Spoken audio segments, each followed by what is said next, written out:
चलो जल्दी चलो, दौड़ के और सत्संग का समय हो गया।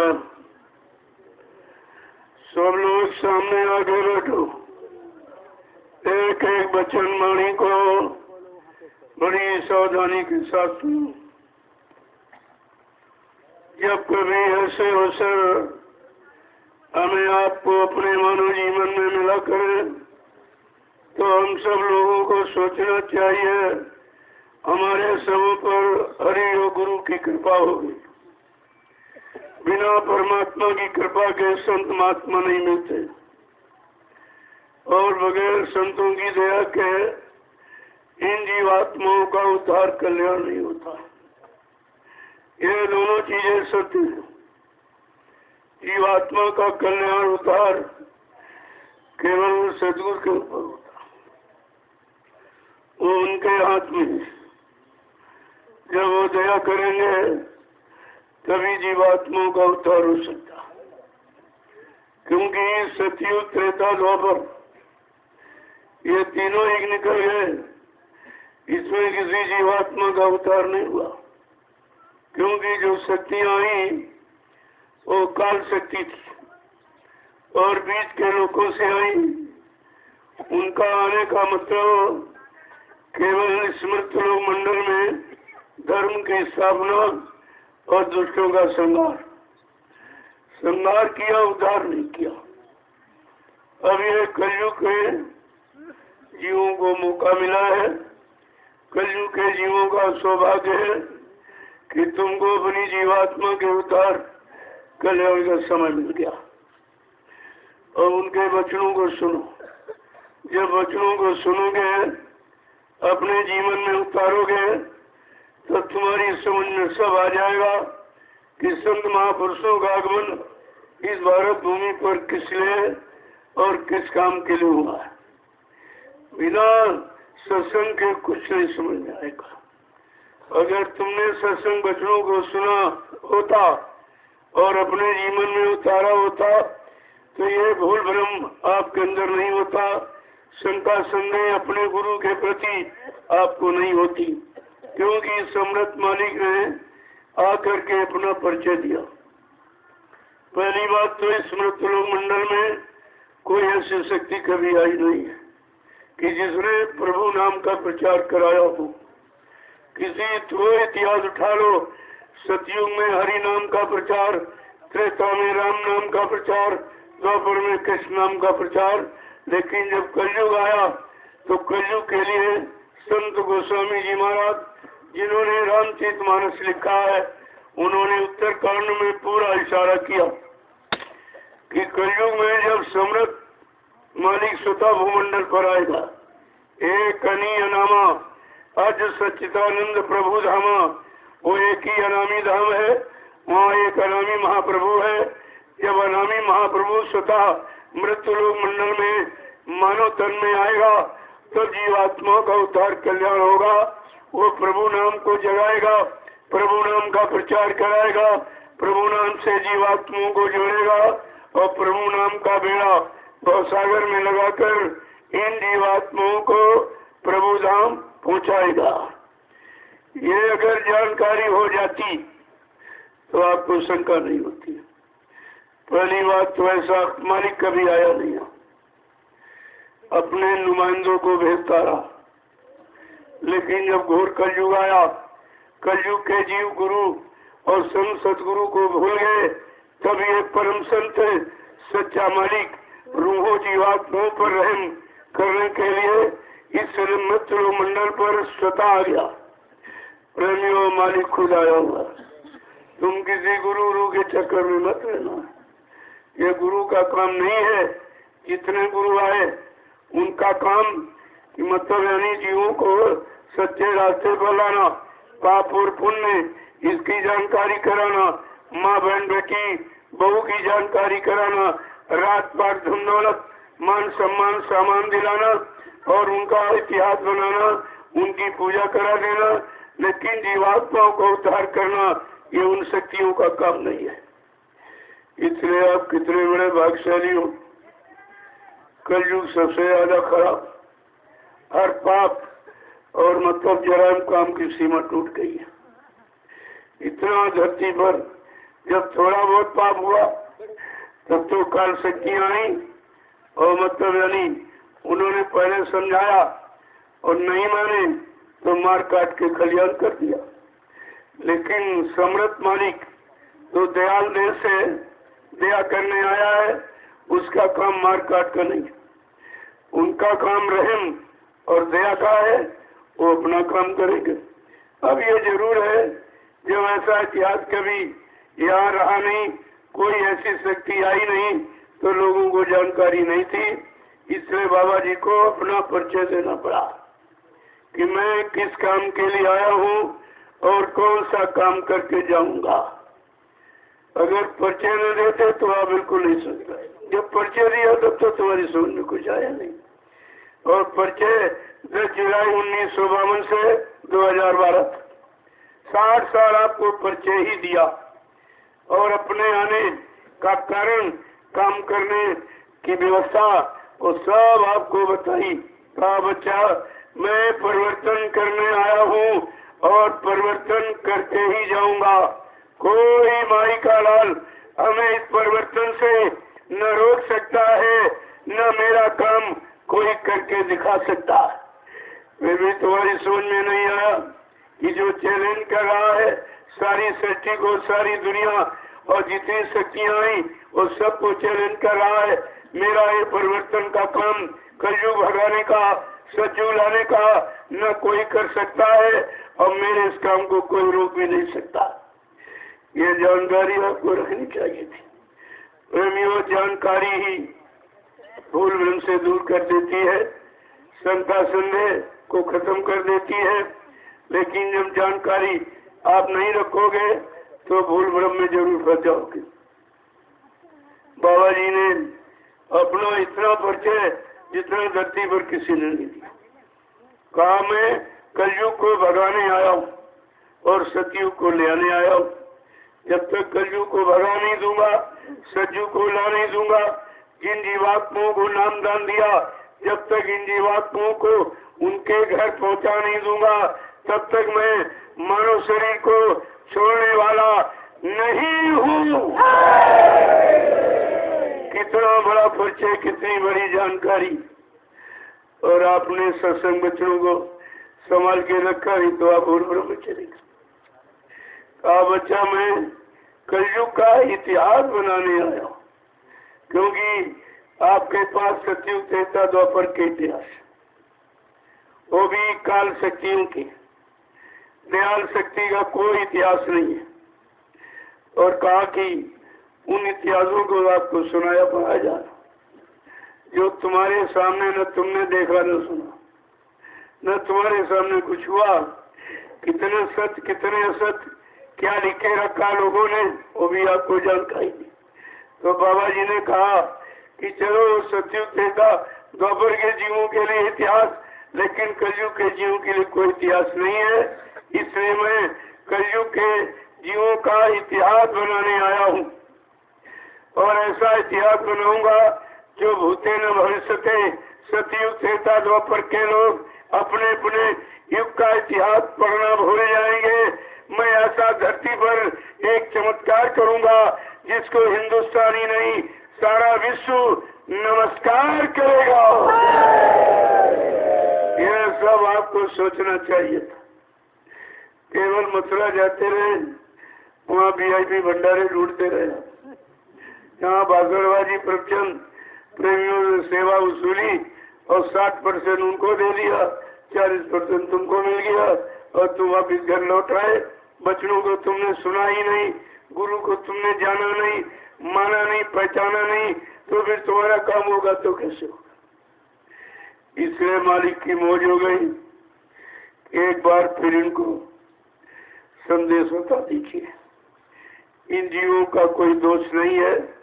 कोई 3 बरस का, कोई 10 बरस, कोई मतलब 20 बरस का नामदानी है। और संदेश मैंने 10 जुलाई 1952 से शुरू किया।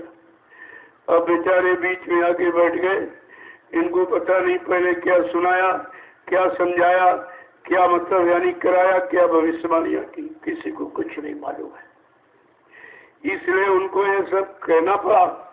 ऐसे नहीं घूम घूम कर जितनी शक्तियां आई उनके पास लोग गए, लेकिन वो कहीं नहीं।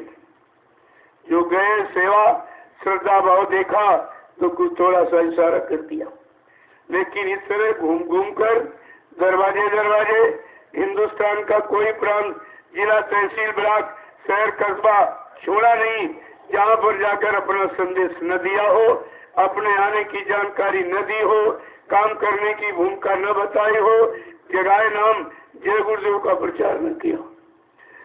ये सब आपके सामने हो। और 60 वर्ष हुआ और आपके सामने कुछ नहीं आया। 45 करोड़ जीवों को जगाया, ये काम किसी ने ऐसा किया ही नहीं। इतने जीवों को किसी ने नहीं जगाया। वो भी जो अच्छे युग थे, अच्छा खान पान, अच्छी उम्र वाले, उनमें नहीं इतने जीव जगा पाए जितने इस कलयुग के गंदे खराब जीवों को सत्संग सुना कर, सेवा में लगाकर, अपनी निजी अंदरूनी दया देकर इनको सतपथ के रास्ते पर ला के खड़ा किया। काल ने ऐसा तो हमारा सबको उठा के बाहर फेंक दी।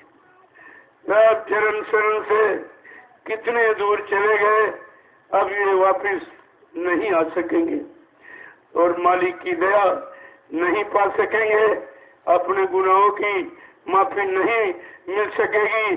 अब तो इनको हजारों जन्मों के लिए चले गए। इन बेचारे जीवों का क्या होगा, इसकी तो बहुत बड़ी चिंता है।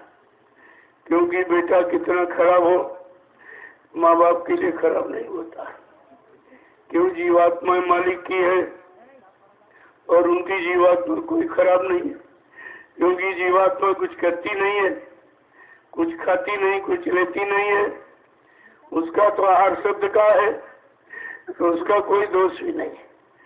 इसीलिए तो आगे लेने कि जीवात्माओं का दोष नहीं है, केवल दोष इतना है कि उसने मन को अपना साथी बना दिया और मन भोगों का रसिया है, भोगों को छोड़ना चाहता नहीं है। और जीवात्मा जब ऊपर से आई सतलोक से, तो बीच में तृप्ति धाम जहाँ मन का वासा है, वहीं से मन को अपना मित्र और दोस्त बना लिया और कहा चलो हम तुम दोनों नीचे चलते हैं और लोक मंडल को घूमकर वापिस चले आएंगे, हम तुमको बिना साथ लिए नहीं आएंगे। बस यही वचनबद्धता उसके दुख का कारण बन गया। प्रेम और दया दुख का कारण होता ही है। उसने तो दया दिखाई और कहा वही थे, जब मनुष्य शरीर में आई दोनों जीवात्मा और मन, तो जीवात्मा तो तृप्ति धाम में बैठी, ये दोनों आंखों के मध्य, यहाँ कोई गंदगी नहीं, उस पाक साफ स्थान पर बैठी है और मन नीचे उतर गया। इंद्रिय घाटों पर भोगों का गंदा रस लेने के इतना खराब और गंदा हो गया कि अब उसके बस का है ही नहीं कि अब वो निकल सके, छुटकारा पा सके और जीवात्मा के साथ मिल करके अपने घर पहुंच जाए। अब तो इनको समरस सहयोग की आवश्यकता। उन समरस सहयोगी को कहते हैं संत सदगुरु। ये सहयोग देने आए। बाकी जीवात्मा के बारे में किसी काल शक्ति को कुछ नहीं मालूम, न ब्रह्मा को, न विष्णु को, न महादेव को, न राम और कृष्ण को, न 33 करोड़ देवी देवता, 9 करोड़ दुर्गा, 10 करोड़ शंभु। ये राज किसी को नहीं मालूम है कि जीवात्मा कैसे जगेगी और परमात्मा से कैसे मिलेगी, अपने सच्चे घर मुकाम मंडल लोग कैसे पहुंचे। प्रेम योग कितने युगों का भूला बिछड़ा, ये जीवात्मा का कार्य करने आए और आपने अपने मालिक को पहचाना नहीं, न जाना, न माना, न पहचाना, न आप अपना बना पाए, न अपनी जीवात्मा का उद्धार कल्याण करा पाए। आपने कितना भारी अपना नुकसान किया है। ये परमार्थी, ये आध्यात्मिक नुकसान है, जिसकी पूर्ति यहाँ रुपए पैसे देकर कोई नहीं कर सकता। तो कितना आपने नुकसान किया। जगा हुआ भाग्य आपने बुझा दिया, अपने भाग्य पर आपने पत्थर गिरा लिया। अब उसमें महापुरुष क्या करें, लेकिन फिर भी जो दया करने आया है अवसर फिर आपको दिया जा रहा। और 28 मई 2000 यानी बताओ 1200 मैंने एक कार्य शुरू कर दिया। चलो प्रेमियों को एक संदेश मिल जाए, कलयुग जाएगा सतयुग आएगा। ये संदेश मैंने 6 नवंबर दिन मंगलवार 1978 से प्रारंभ किया है। आज वही ये प्रचार प्रसार अभियान दिवस समारोह है, जिसमें प्रेमियों को शामिल होने का मौका दिया। मैंने सब जगह सूचना कर दी है। सब प्रेमी अपने अपने जिलों में इकट्ठे होकर प्रार्थना पाठ करते हैं, 1 घंटे सुमरन ध्यान भजन, और प्रेमियों को भंडारा यानी भोजन प्रसादी दे रहे। पूरे देश में ये एकदम हलचल मच गया कि कोई तिथि नहीं है, कोई मुहूर्त नहीं है, कोई त्योहार नहीं है, ये कैसा है। हमने कहा तुम आध्यात्मिक मुहूर्त और घड़ी त्योहार को जानते ही नहीं हो। ये जीवात्मा का त्योहार, उसको अपने घर जाने की खुशी है, तुम इसको क्या जानो। तुम मन के घाट पर भोगों में फंसे बैठे हो, तुम्हें जीवात्मा का ज्ञान ही नहीं। प्रेमी एक अच्छा समय मिल गया और आप इस प्रचार प्रसार अभियान दिवस समारोह में शामिल हुए हो। बड़ा आपका भाग्य, बड़ी खुदकिस्मत है कि ये तिथि 40 वर्ष के बाद आ जाएगी। 40 वर्ष हो गया मुझे ये कलयुग जाएगा सतयुग आएगा ये संदेश सुनाते सुनाते, और धीरे धीरे मालिक की मौज हो गई। आप ऐसी जगह बैठे हो, ये 88,000 ऋषियों की तपोभूमि है। जब 10 जुलाई से 23 जुलाई 1997 में इसी नदी के किनारे गुरु पूर्णिमा का कार्यक्रम हुआ था, तब आपसे कहा गया था कि बच्चा ये 88,000 ऋषियों की तपोभूमि से ही सतयुग के अंकुरण निकलेंगे। तो जमीन जगह होगी तभी तो निकलेंगे। उसी आदेश का ये पालन हुआ है कि आप इस 88,000 ऋषियों की तपोभूमि पर अपनी गाड़ी कमाई से इस जमीन का आपने व्यवस्था कर। मेरा इसमें कुछ नहीं, ये सब आप लोगों की गाड़ी कमाई है, आपने दी है, आपके लिए जमीन तैयार हो गई। देखिए कितनी जल्दी इस धरती पर, इतनी जल्दी किसी कोई व्यवस्था नहीं कर पाया। अभी जुलाई में कार्यक्रम हुआ और अगस्त में आपकी जमीन हो गई। और कितनी जल्दी विकास देख रहे हैं आप।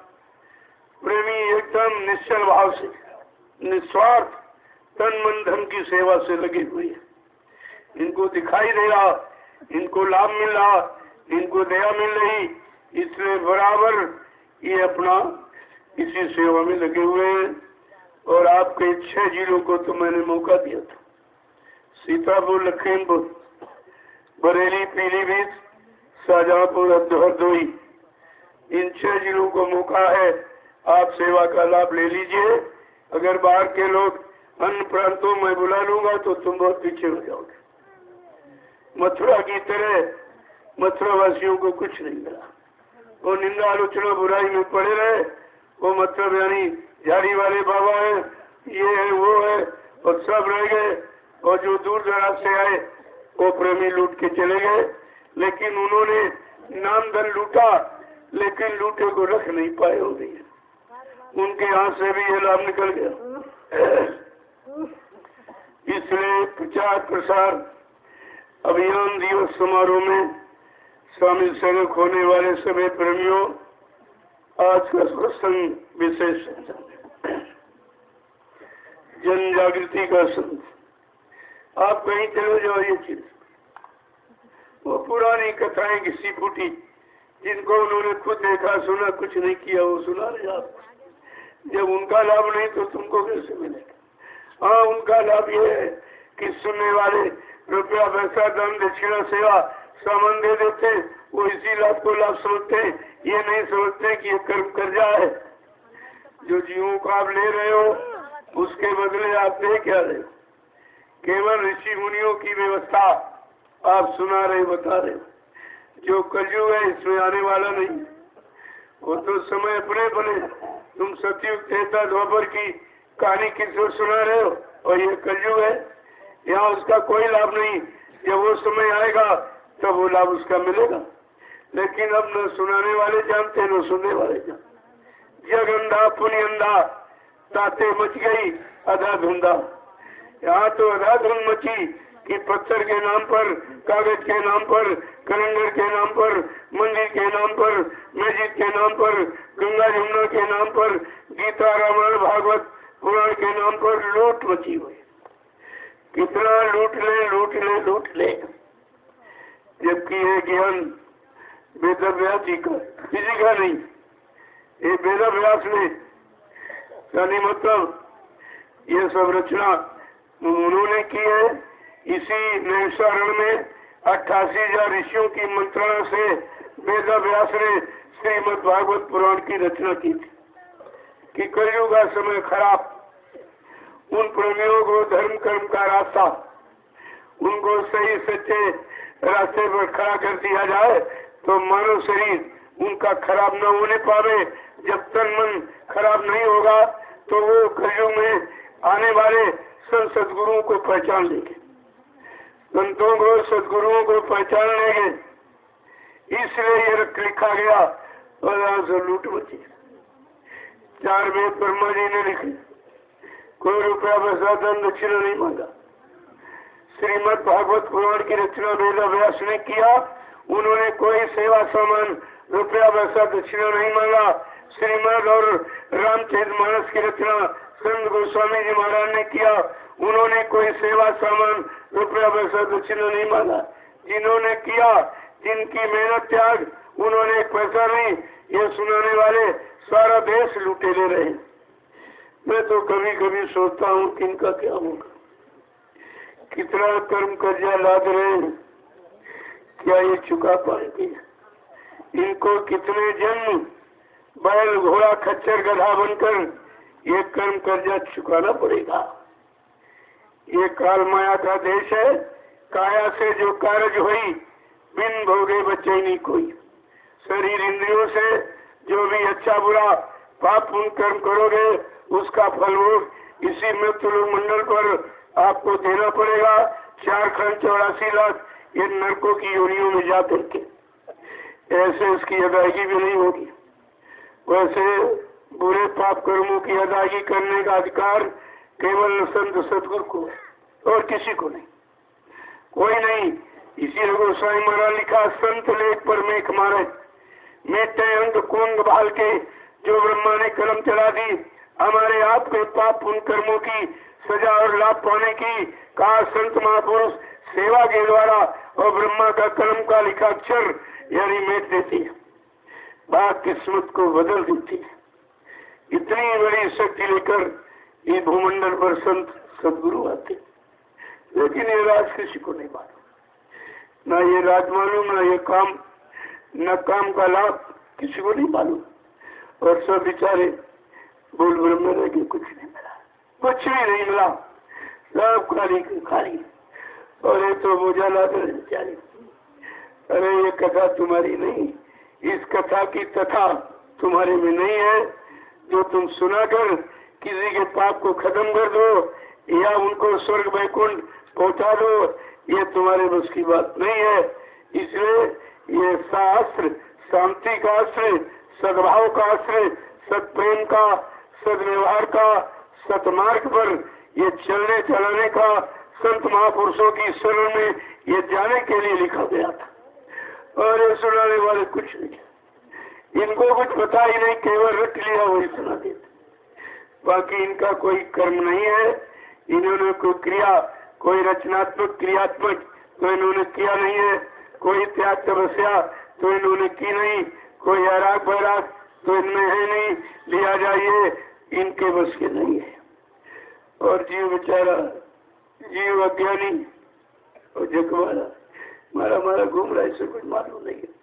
जहाँ सच्चा रास्ता संतों के पास वहाँ जाएगा नहीं, क्योंकि उसको तो काल माया का वो मिला मिश्रित सामान चाहिए। तो धार्मिक देश के नाते प्रेमियों, हमारी सबकी एक धार्मिक व्यवस्था है।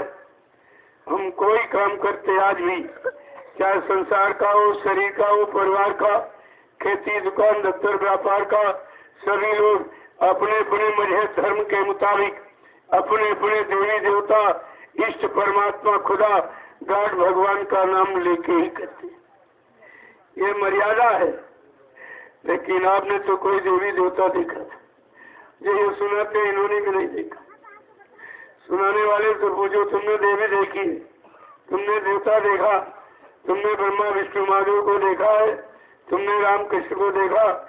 जब देखा नहीं और सुना नहीं तो उनकी चर्चा क्यों करते? अरे यहाँ नहीं है, वो ऊपर के लोग, ये तो मृत्यु लोग है। यहाँ जो भी आया उसको मौत के हवाले होना पड़ा। वो तो देवी देवता देवलोक, ये मृत्यु लोग। झूठा आपको सुनाया जा रहा और नकल बना के पत्थर और कागज को दिखाया जा रहा, ये देवी है, ये देवता है। तो देवी देवता पत्थर कागज के थे, फिर लोगों को आशीर्वाद कैसे दिया, लोगों का काम मनोती कैसे पूरी किया है, ये भी तो आपको सोचना चाहिए। लेकिन तुम्हारे पास भी कुछ नहीं, न वो जानते न तुम जानते। तभी तो कहा अंधा गुरु और बहरा चेला और हो नरक में ठेलिंग चेला। न गुरु ने देखा न चेले को दिखा सकता, न गुरु ने आकाशवाणी ब्रह्मवाणी अनंतवाणी ईश्वरवाणी सुनी नहीं तो शिष्य को सुनाएगा क्या? यह सब समझने का विषय था और आपने सब किस्सा कहानी और मनोरंजन में समय निकाल दिया। इसलिए मर्यादा को ध्यान में रखते हुए पहले मैं बोलूंगा, इसके बाद आप सब लोग बोलो।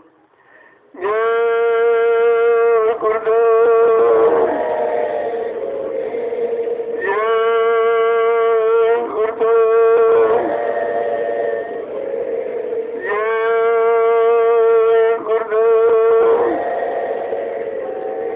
जय गुरुदेव। नाम किसका? जय गुरुदेव। नाम किसका? जय गुरुदेव। नाम किसका? प्रभु का प्यारा नाम। सम्राट दाता दयालु पूज्य स्वामी जी महाराज, आज के इस विशेष प्रचार प्रसार अभियान दिवस समारोह में शामिल शरीक होने वाले समस्त धर्म सत्संगी प्रेमियों, आसपास के गांव में आवास निवास करने वाले या गांव से आने वाले समस्त धर्म प्रेमियों, ये बहुत सौभाग्य का दिन है। ऐसा समय किसी किसी को अपने मानव जीवन में मिलता। क्यों? सुत दारा और लक्ष्मी पापी के घर हो, ये सबके पास। सुत माने बेटा, दारा माने स्त्री और धन दौलत, ये तो चोट केतु के पास भी है। लेकिन संत दर्श हरि कथा गोस्वामी दुर्लभ तो, यह संतों महापुरुषों का दर्शन दीदार और हरि कथा, कथा माने किस्सा नहीं, कहाँ है था उस परमात्मा को पाने की, यानी नामदान, ये था पाने की युक्ति है। तो लोगों ने कथा का अर्थ नहीं जानते, न कहानी का अर्थ जानते, इन्हें कुछ नहीं मालूम। केवल ये मालूम है पैसा कैसे आएगा, सामान कैसे आएगा, सम्मान कैसे मिलेगा, इसके सिवा इनको कुछ नहीं मालूम है कि इसका मतलब क्या है। ये ऋषि मुनियों ने रखा क्यों? कि ऋषि मुनि तो जंगलों में रहते थे, उनको झोपड़ी भी नहीं थी, वो दान दक्षिणा लेके रखते कहाँ। जिन्होंने किया उन्होंने कुछ नहीं लिया, और जिन्होंने किया नहीं केवल रट लिया और भाषण प्रवचन करने लगे, सारा देश लूटे ले रहे। मैं तो कभी कभी सोचता हूँ इनका क्या होगा, कितने जन्म इनके लग जाएंगे, कैसे किसकी कमाई है वो ध्यान ज्ञान बताना चाहिए, आना चाहिए, आना चाहिए। ये नहीं मालूम है कि जो जिस भाव में दे रहा वो तुम हो नहीं, तुम्हारे में हो नहीं सकती है।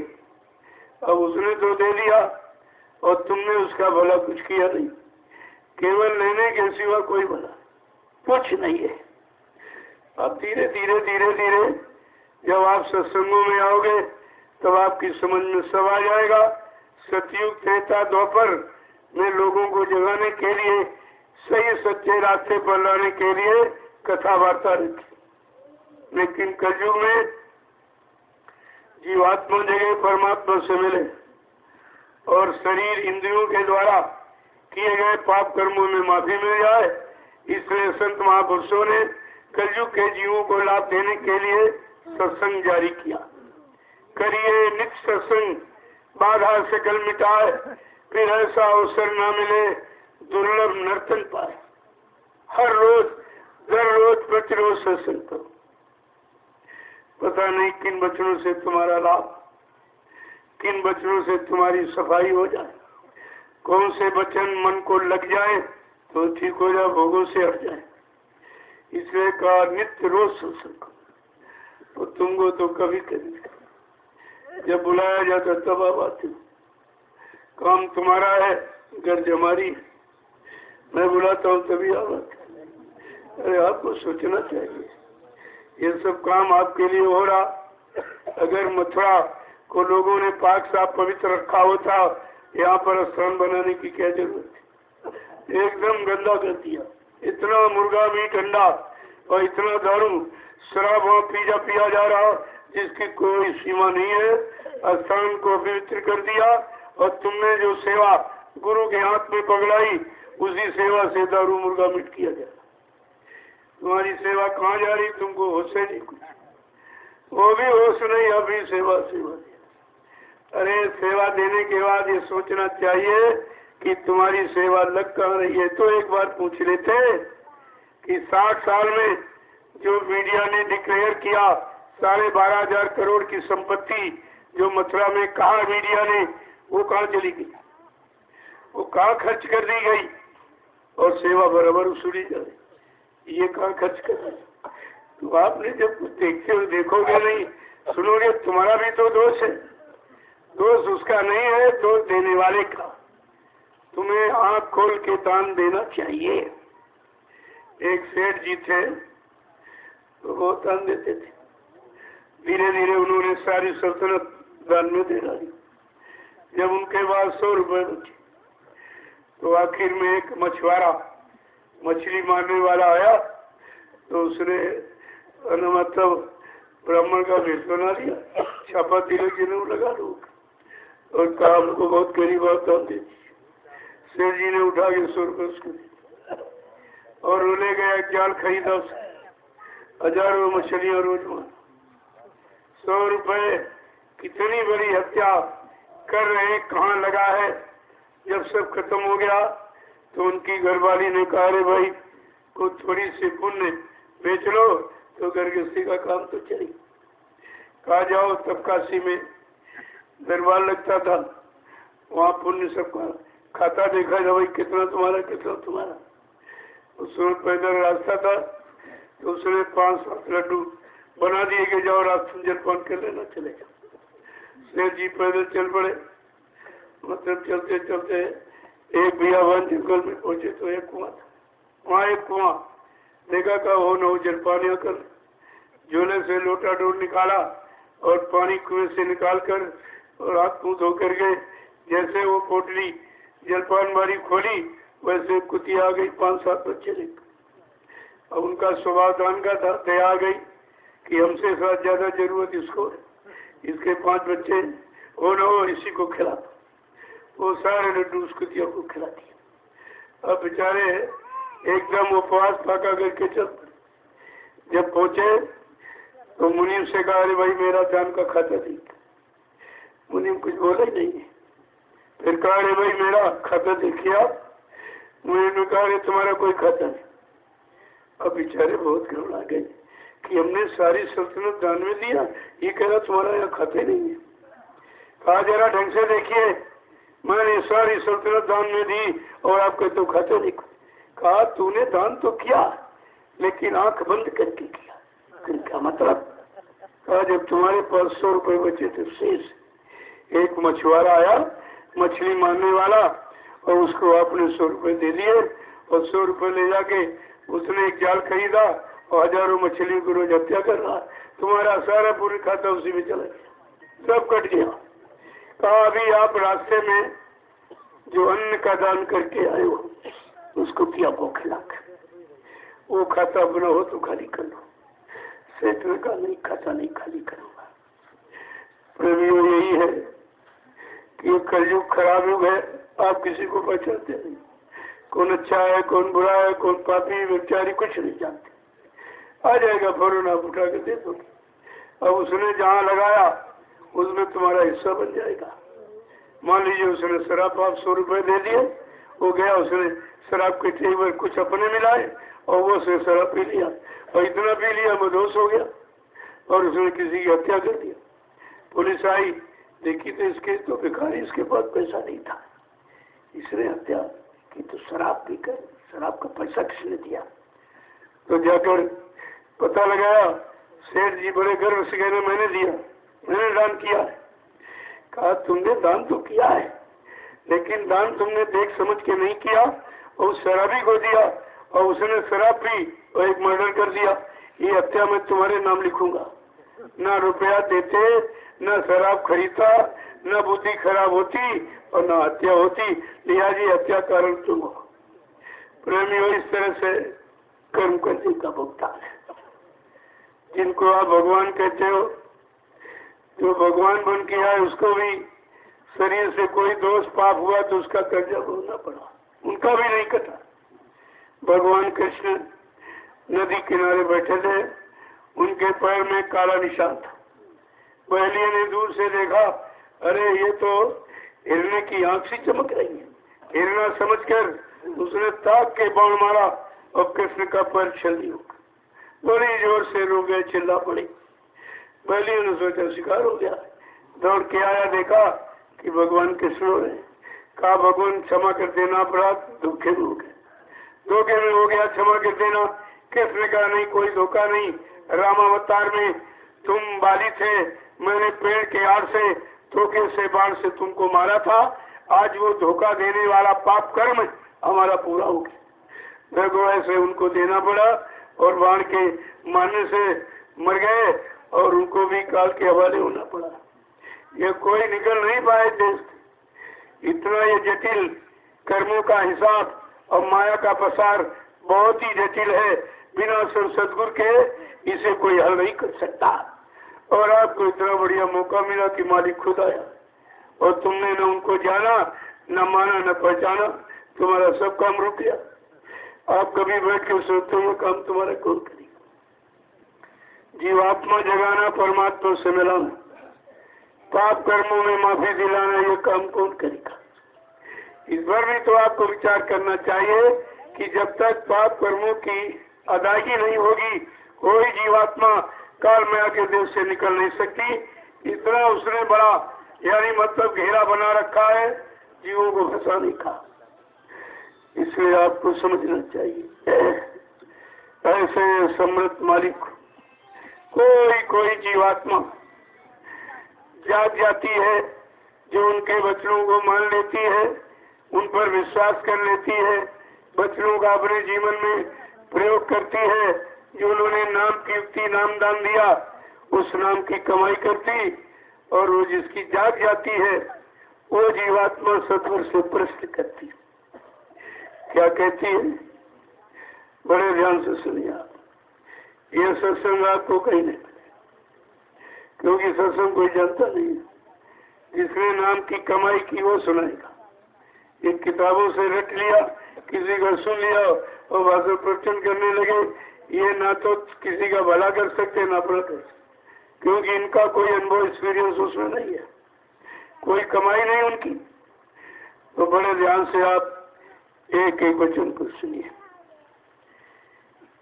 कि गुरु मोहि अपना रूप दिखाओ, गुरु मोहे अपना रूप दिखाओ, गुरु मोहि अपना रूप दिखाओ, गुरु मोहे अपना रूप दिखाओ। कितने प्रेम से कह रही है, अपना वो रूप दिखाओ जिससे तुम घर चली जाओ। ये तो रूप तुम्हारा जिस शरीर का है, लेकिन वो सत्य रूप है। आगे क्या पूछ रही है? ये तो रूप धरा तुम सरगुण, ये तो रूप धरा तुम सरगुण, ये तो रूप धरा तुम सरगुण, ये तो रूप धरा तुम सरगुण, जीव उद्धार कराओ, जीव उद्धार कराओ, गुरु मोहि अपनो रूप दिखाओ, गुरु मोहे अपना रूप दिखाओ। ये तो तुम्हारा सरगुण रूप है। जिस शरीर में आए हो लेकिन वो निर्गुण, और इस रूप से तुम जीव को जगा रहे हो। ये भी रूप जरूरी है, इससे तुम जीव जगाओ और उससे घर पहुंचाओ। दोनों रूप। आगे फिर पूछ रही है कि रूप तुम्हारा अगम अपारा, रूप तुम्हारा अगम अपारा, रूप तुम्हारा अगम अपारा, रूप तुम्हारा अगम अपारा, सोई अब दर्शाओ, सोई अब दर्शाओ, गुरु मोहि अपना रूप दिखाओ, गुरु मोहे अपना रूप दिखाओ। तुम्हारा वो श्री रूप अगम अपार है, उसकी कोई महिमा, कोई वर्णन, कोई पारावार उसका नहीं है। कहा कि वही अब दर्शाओ, अब उसी रूप को दिखा दीजिए। ये तो रूप मैंने देख लिया।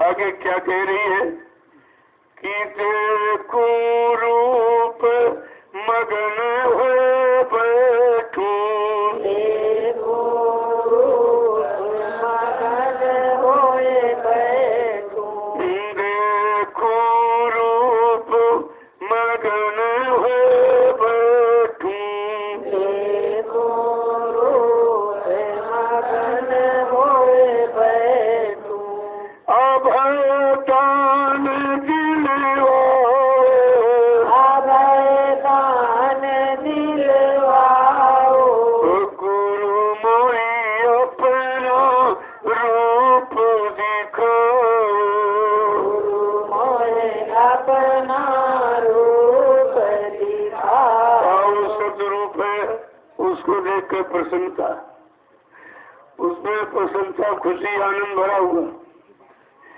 और हमको अभयदान, इस काल माया के देश में काल और मौत के भय से अभय कर दीजिए, हमको निर्भय कर दीजिए। आगे क्या कह रही है? ये भी रूप प्यारा मोको, रूप प्यारा मोको, ये भी रूप प्यारा मोको, रूप प्यारा मोको, इस ही से उसको समझा,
प्रयोग कर रही है। जो जाग गई है इन सोई जीवात्माओं को भी संदेश दे रही है। क्या गहरी बिना जिस्म रूप के काम नहीं होगा। अगर ये जिस्म रूप न होता तो जिस्म शरीर में बैठी जीवात्माओं को कौन जगाता, कौन ज्ञान कराता, कौन सत्य सही रास्ते पर लाके खड़ा करता, कौन नाम दान देकर अभय कर देता, निर्भय कर देता। कहा ये भी रूप प्यारा मुझको, ये मुझको बहुत प्यारा है, क्योंकि इसी ये रूप न होता तो उस रूप का परिचय कौन देता। लेकिन कह रही क्यों कर वाई लखाओ। अब कहते हैं कि मतलब कि इसी से हमारा भी काम करते क्यों करवाए। अब उसको क्यों नहीं लिखा रहे हो, क्यों नहीं दिखा रहे हो।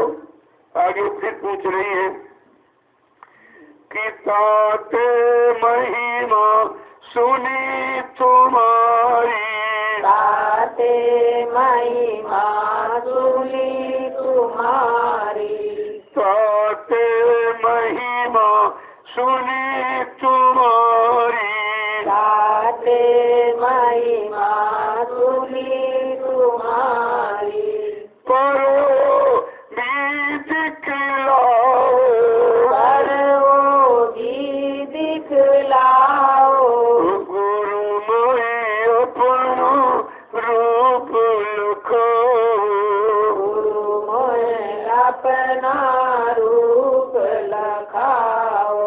मैंने ऐसी महिमा सुनी है कि वो रूप अगम अपारा है और उसी रूप को जब जीवात्मा देख लेगी तो इधर का सब भूल जाएगी, अपने घर की तरफ चल पड़ेगी।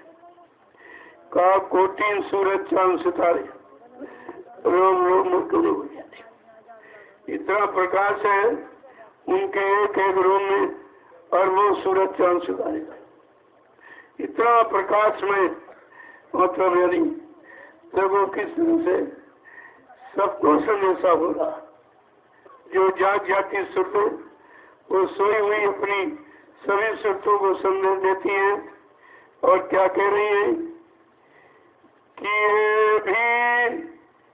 ये तो रूप धरा तुम पृथ्वी पर, ये तो रूप धरा तुम पृथ्वी, ये तो रूप सदा तुम धारो, ये तो रूप सदा तुम धारो, ये से जीव जगाओ, ये से जीव जगाओ, गुरु मोहि अपनो रूप दिखाओ, गुरु मोहि अपना रूप दिखाओ। आए तो रूप तुम सदा जब तुम्हारी मौज होती है जीवों पर ये मनोरूप धारण करते हो, ये से जीव जगाते हो और उस रूप से घर पहुंचाते हो। तो हमको वो दिखाए तो मैंने देख लिया, इसकी दया मिल गई है, ये तो हमारे लिए पूजनी माननी है, लेकिन वो भी दिखाओ जिससे मैं अपने घर चली जाऊं। आगे क्या पूछ रही है कि ये भी भेद सुना मैं तुमसे, देवी वेद सुना मैं तुमसे, ये भी भेद सुना मैं तुमसे, देवी वेद सुना मैं तुमसे, सूरति शब्द मार्ग नित्य गाओ, सूरति सद मार्ग दिखलाओ, गुरु मोहि अपनो रूप दिखाओ।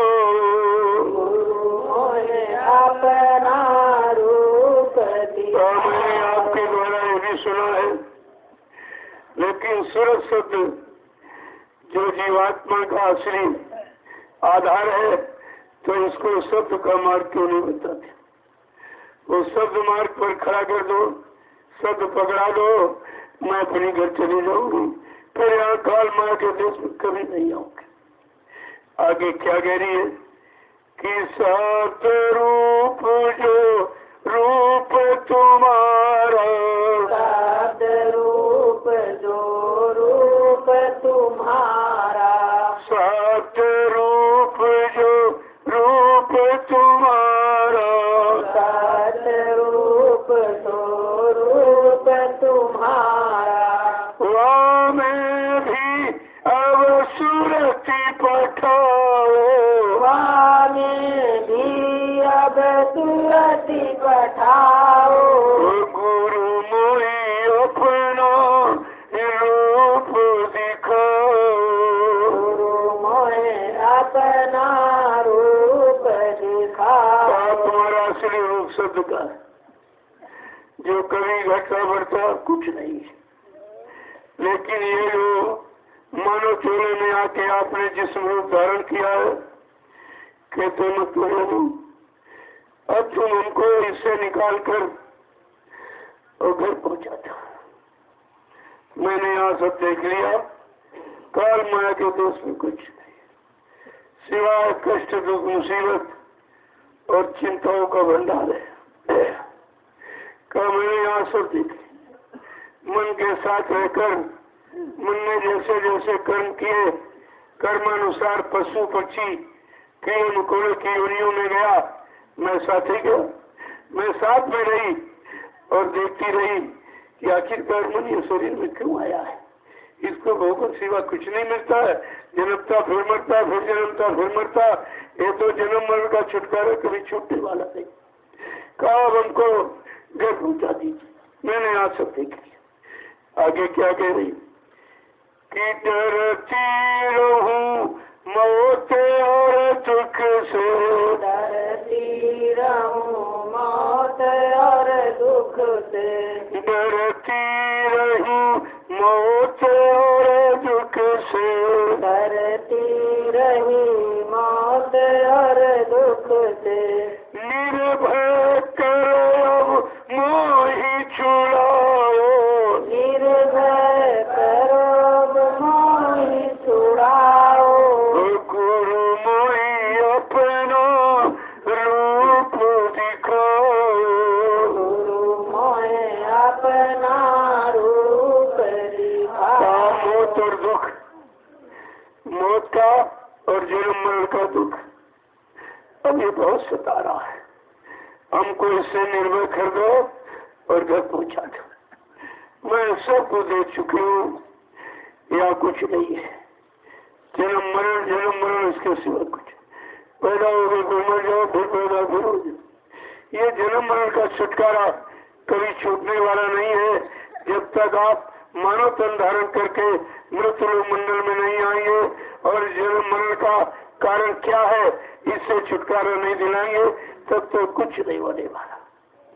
आगे क्या पूछ रही है कि दीन दयाल जीव हितकारी, दीन दयाल जीव हितकारी, दीन दयाल जीव हितकारी, दीन दयाल जीव हितकारी, सतगुरु स्वामी ताज बनाओ, सतगुरु स्वामी काज बनाओ, गुरु मोहि अपना रूप दिखाओ, गुरु मोहे अपना रूप दिखाओ। कह रही है मालिक तुम दीन दयाल हो, दीनों को दया करते हो और दया करने आए हो, मुझसे भागिन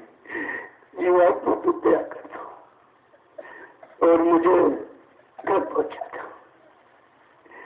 सतगुरु स्वामी धाम पठाओ, उस घर पहुंचा दो जहाँ से कभी आना नहीं होता है। यही हाल सारी जीवात्माओं का है और जागी सूरत आप सबको समझा रही। तुम तो कभी अपनी जीवात्मा को समझा नहीं सकते हो, क्योंकि तुमको मालूम ही नहीं कुछ। अभी जीवात्मा तुम्हारी जगी नहीं, आँख कान नाक खुला नहीं है, तो तुमको तो ऊपर के मंडल मुकामों का ज्ञान ही नहीं है, तो आप दूसरों को क्या बताओगे। जो जागी सुरतें मानव चोले में रहती हैं, वो सब जीवों के भले के लिए सब रास्ता खोल देती है सब तरह से। अगर ये सेवा का रास्ता नैमिषारण्य की तपोभूमि पर न खोला गया होता, तुम कितने जन्म लेते रहते, तुम्हारे शारीरिक कर्मों की अदायगी नहीं हो सकती थी। लोगों कितना बड़ा काम जन्म जन्मांतर का, तुम्हारा मिट्टी ढोने में हो रहा, कुछ नहीं कर रहा, इसमें कौन सा खर्चा है। लेकिन अंदरूनी राज, अंदरूनी लाभ आपको नहीं मालूम है। ये मिट्टी नहीं है, ये आध्यात्मिक आश्रम की नींव है। बगैर मिट्टी के नींव बन सकती है, बगैर मिट्टी के नींव नहीं, और बगैर नींव की इमारत नहीं होती। पहले विचार कीजिए, जिन प्रेमियों ने ये काम किया, एक डलिया दो डलिया कुछ नहीं, केवल देखते रहे।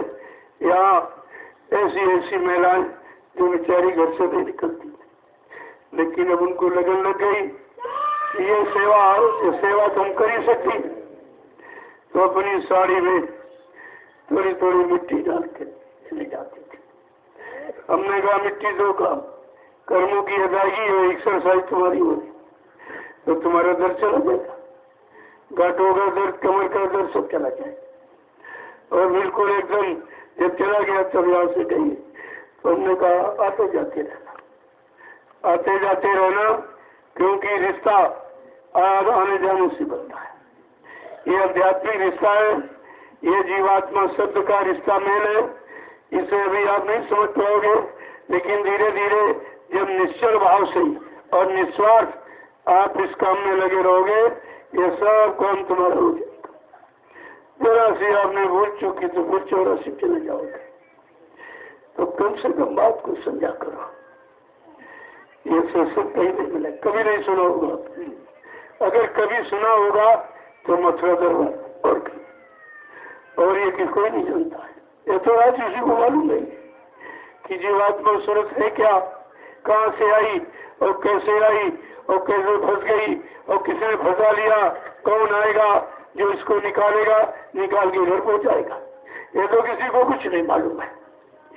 प्रेमियों इसी को कहते हैं आध्यात्मिक दौलत, खजाना है।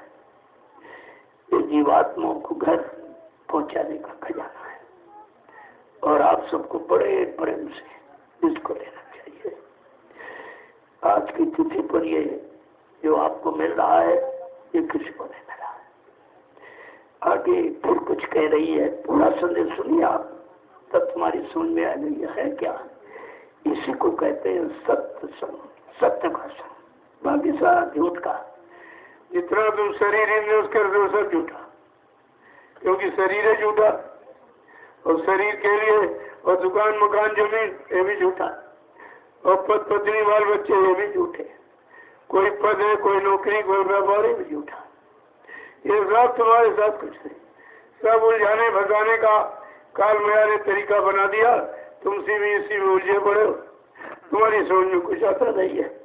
अरे मानव शरीर परमात्मा की प्राप्ति के लिए मिला, ये भोगों में फंसने के लिए, परिवार में उलझने के लिए नहीं मिला। आपको परमात्मा से मिलने के लिए मिला।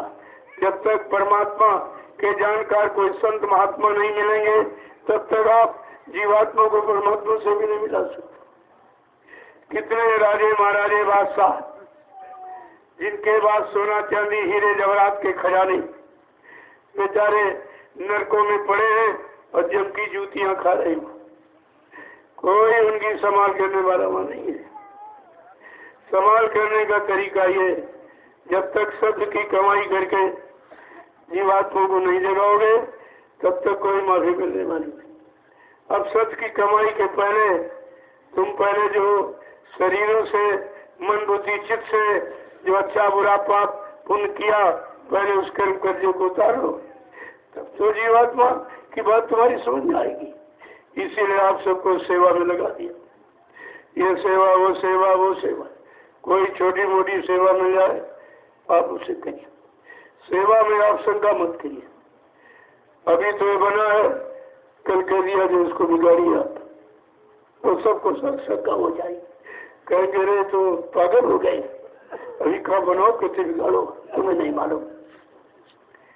कितनों के कर्म बनाने में कटे और कितनों को बिगाड़ने में कट जाएंगे। अरे अपने अपने कर्म काटो, घर चलो। तुम यहाँ बिगाड़ बढ़ाओ कि क्यों सोच रहे हो? यहाँ बनना कुछ है ही नहीं, सब बिगड़ना। ये शरीर है भी बिगड़ जाएगा। कितने संभाल के रखा, ये भोजन वो भोजन, ये कपड़े ये गहने, ये तेल फुले लिए, ये त्रो साबुन, और जो तुम्हारा खत्म। एक दिन नंगा करके उसको जला दिया जाए, सब खत्म हो जाए। इसलिए घर गृहस्थी परिवार में तो मना नहीं किया जाता है। और 8 घंटे परिवार के पालन पोषण के लिए खेती करो, दुकान करो, दफ्तर करो, बिजनेस व्यापार मजदूरी करो, आपको मना नहीं, लेकिन सच्चाई ईमानदारी मेहनत से करो, ताकि किसी का कोई कर्म कर्जा तुम्हारे पर चल नहीं पाए। इसको बराबर ध्यान में रखिए। ये जो मुनाफा और लाभ कह रहे हो, अज्ञानता में सब कर्म कर जाइए।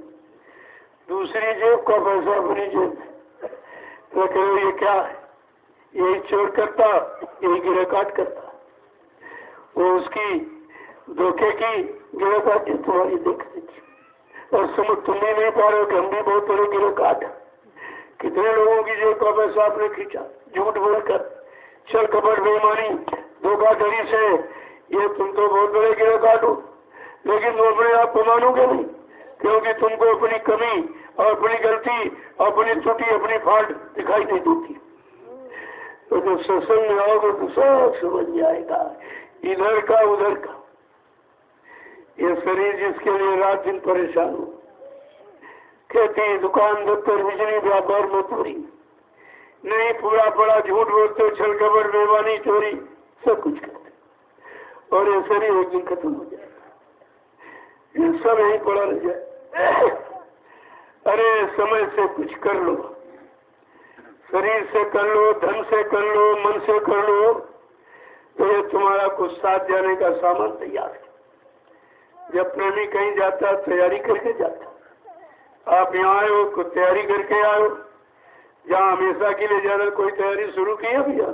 तुम जानते नहीं हो कि जब जाएंगे तो वहाँ की तैयारी क्या है। वही ये तैयारी सिखाई जा रही कि सेवा करके कर्म कर्जा उतार लो और नाम की कमाई करके जीवात्मा को जगा लो। तो दाम की कमाई तुम्हारी यही रह जाएगी और नाम की कमाई तुम्हारे साथ जाएगी। लेकिन समझना बड़ा कठिन है। यह शैतान मन समझने देगा तो ये तुरंत घाटा मुनाफा निकालने लगेगा। अरे इतना यहाँ दे दोगे, इतने में ये कर लेंगे, वो कर लेंगे, ये काम बन जाएगा, वो काम। जीवन भर यानी मत कमाते रहे हो, कोई काम कर पाए हो, सब गमा दिया और एक भी काम की शुरुआत नहीं हुई जिस काम के लिए आपको भेजा गया था। जब शरीर का समय पूरा हो जाएगा, वो धर्मराज वो मतलब अपने फरिश्तों को भेजेगा, जदूतों को। वो आएंगे, एक बुलम में ललकार फटकार लगाएंगे और तुम्हारे सीने पे लात रख के और जीवात्मा को मार मार पीट पीट के शरीर से निकाल के बाहर खा कर दे। वो जमदूत केवल उसी को दिखाई देंगे जिनको लेने आया है। देखे पहले, और वो आंख और कान मुंह से बंद कर दे, न तुम बोल पाओगे, न सुन पाओगे, न कुछ कह पाओगे। किस तरह से पूछेगा, अरे तू जब माँ के पेट में थी तो तूने वादा किया था। आप सबने वादा किया, एक की बात नहीं कह रहा हूँ, तुमने सबने वादा किया माँ के पेट में। क्या वादा किया? अब प्रभु कृपा करो यही भांति, सब तज भजन करत दिन राति। ऐ प्रभु ऐसी कृपा दया कर। गोस्वामी महाराज ने कृपालु दयालु कौन है? प्रभु नाम का इशारा किया। अब प्रभु कृपा करो यही भांति। जो प्रभु नाम लेके आएगा वो प्रभु दयालु कृपा, जब उससे प्रार्थना करोगे वो दया कृपा करेगा, और कोई नाम के लिए नहीं लिखा होगा। अब प्रभु करो कृपा करो ये भांति, सब तज भजन करत दिन राति। प्रभु कृपालु दयालु हमारे पर दया कर दो, ये नरक कुंड से बाहर करो, क्योंकि गर्भ में पेट में सब नरक ही नरक, मुंह नीचे पैर ऊपर उठे, माँ का मलमूत्र बच्चे के मुंह पर से 24 घंटे। कितनी गंदगी, कितनी बदबू, कितना दुख तकलीफ, ये है गर्भवास की सजा। ये सजा है जो आपको गर्भ में दी जाती। ये सब तुम कुछ जानते नहीं हो। तुम तो वहाँ के अंधे में रहे बैठे हो, तुम्हें न दिखाई दे रहा, न सुनाई दे रहा, न कुछ समझ में आ रहा, लेकिन ये उधर ये सब हो रहा। और तुमने ये वादा किया था, हे प्रभु हमको इस नरक कुंड से बाहर करो, जब मैं बाहर जाऊंगी तो दिन रात तुम्हारा भजन करो। वादा भजन किया, फंस गए पूजा में। तुम्हें भी नहीं मालूम कि पूजा करने से क्या मिलता। शरीर इंद्रियों से जो आप पूजा पाठ करोगे, तीर्थ व्रत दान हवन जब तक गंगा स्नान, उससे क्या मिलेगा? मान मिलेगा, सम्मान मिलेगा, सामान मिलेगा। अगर आत्मा से भजन करोगे तो भगवान मिलेगा। ये भगवान मिलने वाला और सामान मिलेगा, और सामान यही छीन लिया जाएगा। तो तुम भगवान मिलने वाला काम ही नहीं करते। बताया जाए तो आपकी समझ में नहीं आते, समझे में आपके नहीं आ रहा। यहाँ जो भी काम कराया जाएगा सब उधर जाने वाले, इधर का कोई, इधर देखने वाले देखेंगे इधर कर रहा, लेकिन तैयारी उधर की हो रही। यही तो राज है। यही संत महापुरुषों के राज को कोई नहीं सोच सकता। संत वचन नटपटे, झटपट रखे न कोई, और जो झटपट रखे तो झटपट दर्शन हुए। अगर समझ लो सैन और वैन इशारा, तो कितनी जल्दी तुम्हारा काम हो जाए, क्योंकि कलयुग के जीव को कुछ करना ही नहीं है।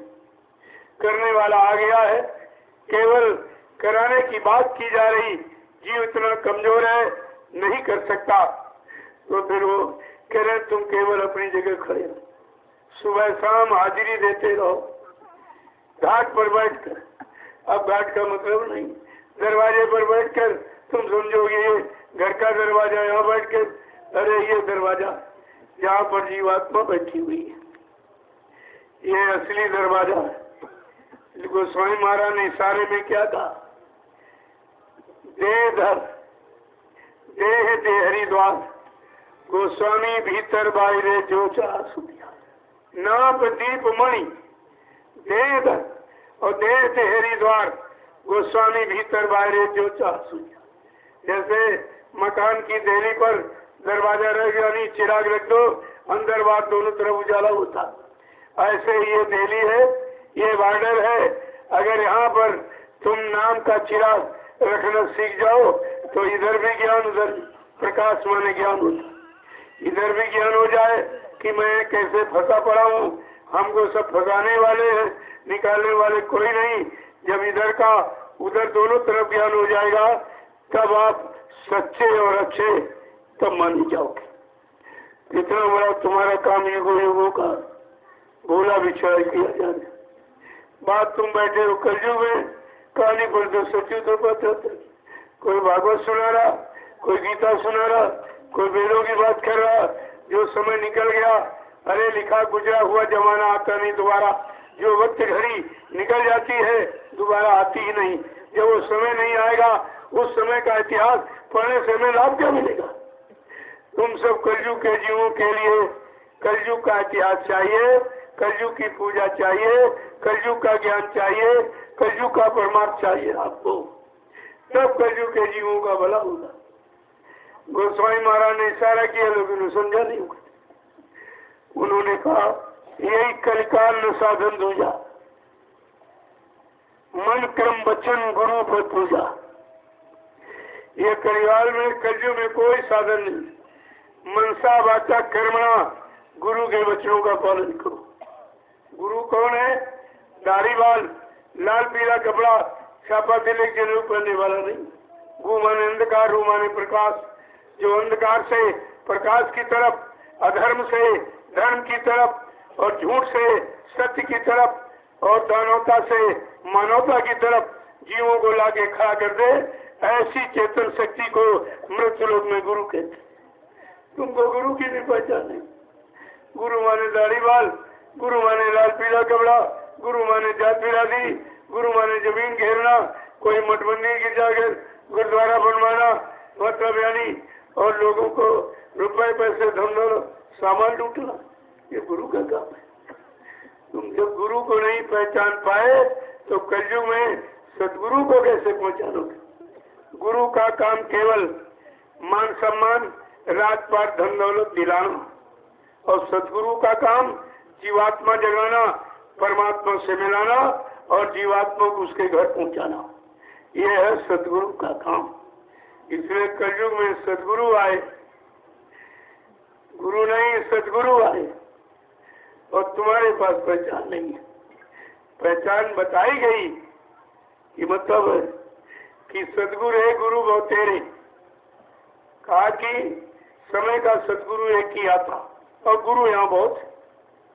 तो तुमको ये भी बताया कि सदगुरु का काम और गुरु का काम क्या है, और कहा कितने गुरु तुम्हारे शरीर जोड़े गए साथ में। प्रथम गुरु पिता और माता जो है रक्त बीज के दाता, दूसर गुरु भाई वो दाई जो गर्भवास की मैल छुड़ाई, तीसर गुरु नाम जो धारा ले ले नाव जो गांव पुकारा, चौथा गुरु जो शिक्षा दीना तब संसारी मारक चीना, पांचवा गुरु जो दीक्षा दीना राम नाम का सुमरन कीना, छठवां गुरु भरम सब तारा ओमकार से नाता जोड़ा, लेकिन सतवां सदगुरु और शब्द लखाया और जहाँ का जीव तहाँ पहुँचाया। ये प्रेमी और सदगुरु का। जब तुम गुरु नहीं जानते तो सदगुरु कह जाना, और जो बताते वो भी नहीं जानते, वो तो किताबें रट के कह रहे, कभी मतलब किया कुछ नहीं, किया कुछ नहीं है, न त्याग न तपस्या न संयम न वारा, कुछ नहीं किया। जिसने कुछ किया नहीं तो बताएगा क्या? अरे भाई किया हुआ बताया जाता है, जब को किया नहीं, जो पिछले लोग आए लिख के रख गए उन्हीं को रट लिया सुना रहा है। अरे समय की चीज, समय का डॉक्टर, समय का मास्टर, समय का आचार्य गुरु ही काम करेगा। आए थे चले गए, काम नहीं होगा। आपके पिताजी चले गए, क्या आप फोटो रख के उनको बुला सकते हो? फोटो से कोई काम करा सकते हो? फोटो से कोई सलाह ले सकते हो? तुम्हारी समझ में बिल्कुल नहीं आता है ये सब क्या हो रहा है। और जब तो नहीं समझोगे तब तक मार पड़ती ही रहेगी। एक राजा था, उसके राज में सूखा पड़ गया। पिताजी तो धार्मिक थे, बेचारे वो मर गए, अपने बेटे को राजा बना दिया। वो तो अच्छा था नहीं, जब अच्छे कर्म नहीं, अच्छा मतलब नहीं, खान पान नहीं, अच्छी संसोबत नहीं, तो फिर कुदरत नाराज हो गई, सूखा पड़ गया। इतना सूखा पड़ गया कि पशु पक्षी पानी के अभाव से मरने लगे, पेड़ सूखने लगे। मंत्री ने कहा राजन ये तो बड़ा अपराध है, जहाँ सुरात प्री प्रजा दुखारी सो न पवस नरक अधिकारी। जिसके राज में, जिसके शासन में, जिसके अधीन जितने जीव हैं, अगर वो परेशान दुख मुसीबत में रहते हैं तो अपराध राजा पर लगेगा, वो नरक हो जाएगा। राजा ने कहा मंत्री को उपाय बता दीजिए। कल उपाय यही है कि कोई ब्राह्मण ढूंढो और प्रभु नाम का जाप कराओ। अब उनको क्या पहचान कौन ब्राह्मण की? एक तिलक लगाए थे जरूर पर काला पद आई है, और वही बाहर की पहचान नकली ले आए, उनको पकड़ के कहा चलो। राजा ने बोला, पहले तो डर गया, कहा नहीं नहीं तुमको बहुत इनाम मिलेगा और प्रभु नाम का जाप करना। और बेचारा प्रभु नाम क्या जाने, वो उसे क्या मालूम? वो तो सीताराम राधे श्याम केवल रटना सीख गया, कभी न राम को देखा न कृष्ण को न हनुमान को, शंकर देवी देवता कुछ नहीं देखे। बिना देखे किसी से प्रेम करोगे, किसी से रिश्ता करोगे, किसी पर विश्वास करोगे? तुम्हारा ये सब कैसा? किसी को नहीं देखा तुमने। और संतों ने ये संशय भी दूर किया कि मतलब यानी देखे भिन्न होए प्रतीति और बिन प्रतीत होए नहीं प्रीति। बिना देखे किसी पर विश्वास होता ही नहीं। अगर मैं आपसे कहूँ आपकी पत्नी अमेरिका में, क्या रिश्ता मान लोगे? क्या सुनकर रिश्ता स्वीकार करोगे? बिना देखे, बिना समझे और बिना प्रयोग किए विश्वास नहीं होता है। और जो ऐसा करके विश्वास करेगा वो दुख उठाता है। तो ब्राह्मण एक पकड़ के ले आए और बेचारा वो कह रहा मैं तो कुछ जानता नहीं। अब इसे संशय में बैठा कि कुछ नहीं करूंगा तो राजा के इंसाने की फांसी चढ़ा दी मारे भय के। अब वो यही सोच रहा क्या जॉब करूं क्या न करूं, क्या जॉब करूं क्या। 2 महीने बीत गए तो मंत्री राजा ने कहा मंत्री 2 महीने से ब्राह्मण भगवान नाम का जाप कर रहा, कोई सुधार नहीं हो रहा। कहा राजन ऐसा करो दूसरा बैठा लो। दूसरा पकड़ के ले आए, उससे कहा तुमको भगवान नाम का जाप करना, और राजा बहुत सारी नाम देगा था। और एक ब्राह्मण जाप कर रहा, सोचा चलो देखिए वो क्या कर रहा है। जब आया देखा वो यही कह रहा क्या जाप करूं क्या न करूं, क्या जाप करूं क्या न करूं। उसने सोचा ये अच्छा होगा तभी तो कर रहा है, इसको मना भी नहीं कोई कर रहा। तो दूसरा कह रहा जो ये करे सो मैं करूं, जो ये करे सो मैं करूं। अब 2 ब्राह्मण बैठे, भगवान का नाम है, प्रभु का नाम है ना इसमें, तो लाभ कैसे मिलेगा। अब राजा कह रहा कि 6 महीने बीत गए, 2 ब्राह्मण जाप कर रहे हैं, कोई सुधार नहीं, सुखी हो रहा। मंत्री ने कहा जल्दी करो, हमारा तीसरा ब्राह्मण बैठा था। तीसरा कोई इनसे होशियार था, वो आया, उसने कहा देखे भाई तो क्या कह रहे हैं। पहला कह रहा क्या जाप करूं क्या ना करूं, दूसरा कहा जो ये करो सो मैं करूं, तीसरा कहा अरे भाई ये धांधली कब तक चलेगी, ये धांधली कब तक चलेगी। अब तीनों एक नंबर, और इसमें कोई भगवान का नाम नहीं, तो लाभ कैसे होगा। तो राजा ने कहा अरे मंत्री 3 ब्राह्मण भगवान नाम का जाप कर रहे हैं, सूखे में कोई सुधार नहीं हो रहा, परेशानियां बढ़ती चली जा रही। तो मंत्री क्या कह रहा अरे राजन त्रिदोष हो गया, 3 में त्रिदोष, चौथा जल्दी लाके बैठा लो, नहीं तुम्हारे राज्य का सर्वनाश हो जाएगा। और जल्दी चौथा पकड़ के ले आए, वो इन तीनों से होशियार था। उसने कहा देखो भाई क्या कह रहा है। एक कह रहा क्या जाप करूं क्या ना, दूसरा कह रहा जो ये करो सो मैं करूं, तीसरा कह रहा है धांधली कब तक चलेगी, चौथा कह रहा अरे जब तक चलेगी तब तक सही, और जब तक चलेगी तब तक। तो देखिए 4 ब्राह्मण जाप में बैठे, भगवान का नाम किसी में नहीं। समझ लीजिए ये आज में आज पर लागू है। एक नेता कह रहा हम शराब का ठेका 1 खुलवाएंगे, दूसरा कह रहा हम 2 खुलवाएंगे। कहा मैं इतना टैक्स करा, कहा मैं 2 टैक्स लगा दूंगा। कहना 1 चोरी 2 चोरी के 1000 चोरियां करवाऊंगा, उसमें अपना परसेंटेज लूंगा। ये आज के लोगों पर लागू है। महात्मा सब देख के कहते हैं, किसी की सुनी किसी की कही बात नहीं कहते, जो अपने आंख से देख रहे उसे कहा। तो राजा ने सोचा कि 4 ब्राह्मण जाप कर रहे हैं, सुधार कुछ नहीं रहा। अरे मंत्री चलो चल के देखा जाए। और जब तैयारी की हाथी पर बैठा राजा, उन चारों ने सोचा कि आज राजा इनाम देने आ रहा। जब राजा को देखा बड़ी जोर से चिल्लाने लगे क्या जाप करूं क्या ना करूं, जो ये करे सो मैं करूं, ये धांधली कब तक चलेगी, जब तक चलेगी तब तक सही, जब तक चलेगी तब तक सही। राजा ने कहा रे बदमाशो अब तक चली लेकिन अब नहीं चलेगी। प्रेमियों समझ लो, जब तक महाराजा नहीं आएंगे ये धांधली बंद होने वाली नहीं है। ये किसी की बस की नहीं है। ये जब संत रात भारत में हुई है संत रात भारत में, अब बचाए बचिए ना, बाबा जय गुरुदेव की वाणी साफ दिखाई पड़ी है। ये सब होने है, जो होना वही कहा जा रहा, और जिससे तुम बच जाओ वो भी आपको बताया जा रहा। यहाँ दोनों चीजें आपके सामने। तो पहले सारा किस्सा कहानी नहीं है, ये सब लागू है आज। सब एक दूसरे को चुनौती दे रहे। पाप कर्म की कोई डरी नहीं इनको, नरक स्वर्ग ये जानते ही नहीं है, अच्छा बुरा इनको पहचान नहीं, माँ बहन बेटी की पहचान नहीं, सुख दुख परेशानियों की कोई पहचान इनको नहीं, न्याय की। तो ऐसा जहाँ पर अंदर सब हो गया तो फिर कैसे हो गया, कैसे कुछ होगा, आपको इस पर विचार करना चाहिए। अगर यथा राजा तथा प्रजा, धर्मी राजा धर्मी प्रजा, जैसा राजा उसी प्रजा होगी। अगर धार्मिक राजा होता तो धर्म का प्रचार कराता, सत्कर्म का प्रचार, सत्य न्याय, सुरक्षा, रोजी रोटी का प्रचार कराता और लोगों को दिलाता।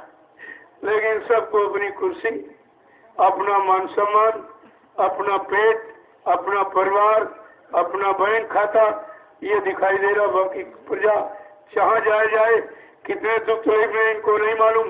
गोस्वामी महाराज ने क्या लगा, जहाँ सुराज प्री प्रजा दुखारी, सोर न पवस नरक अधिकारी।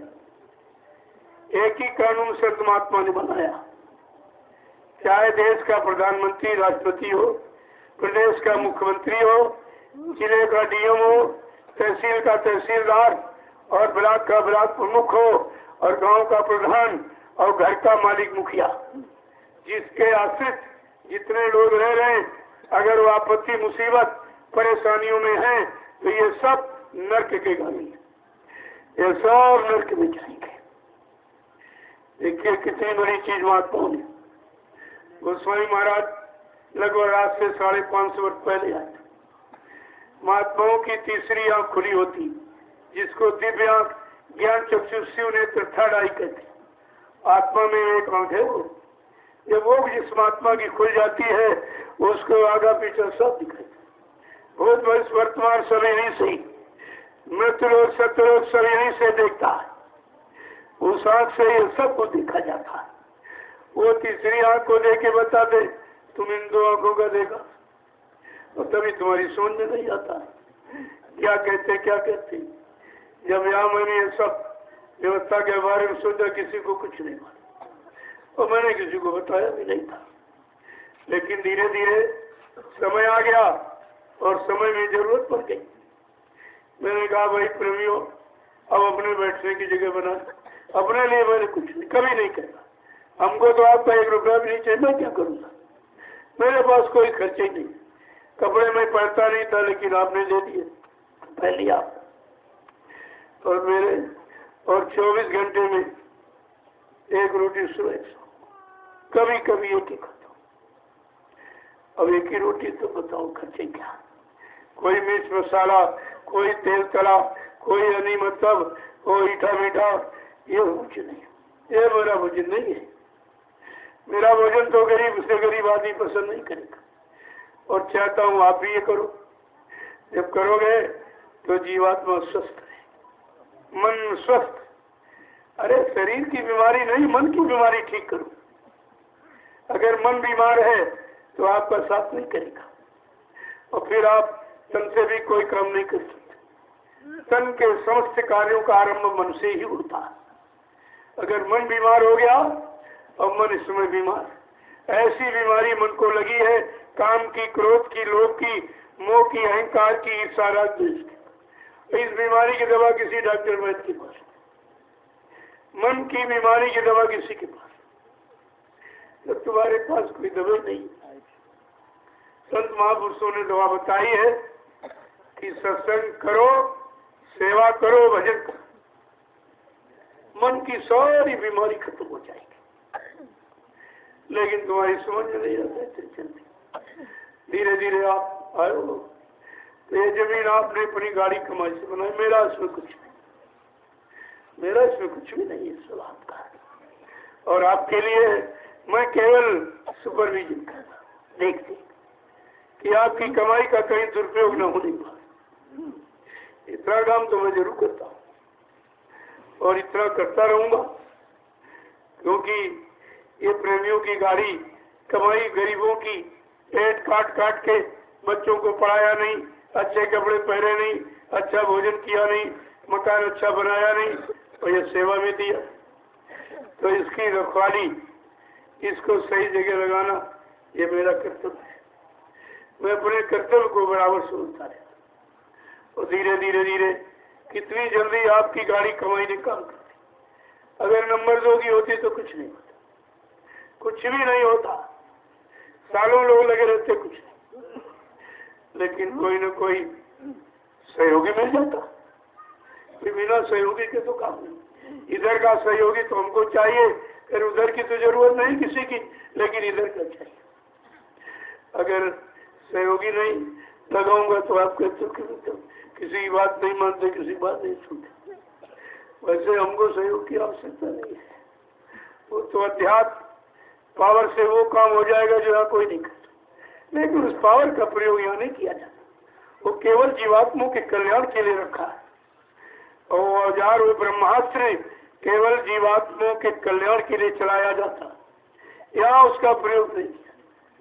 इसलिए देख रहे फिर भी अनदेखे बन गए, जानते फिर भी अनजान बन गए।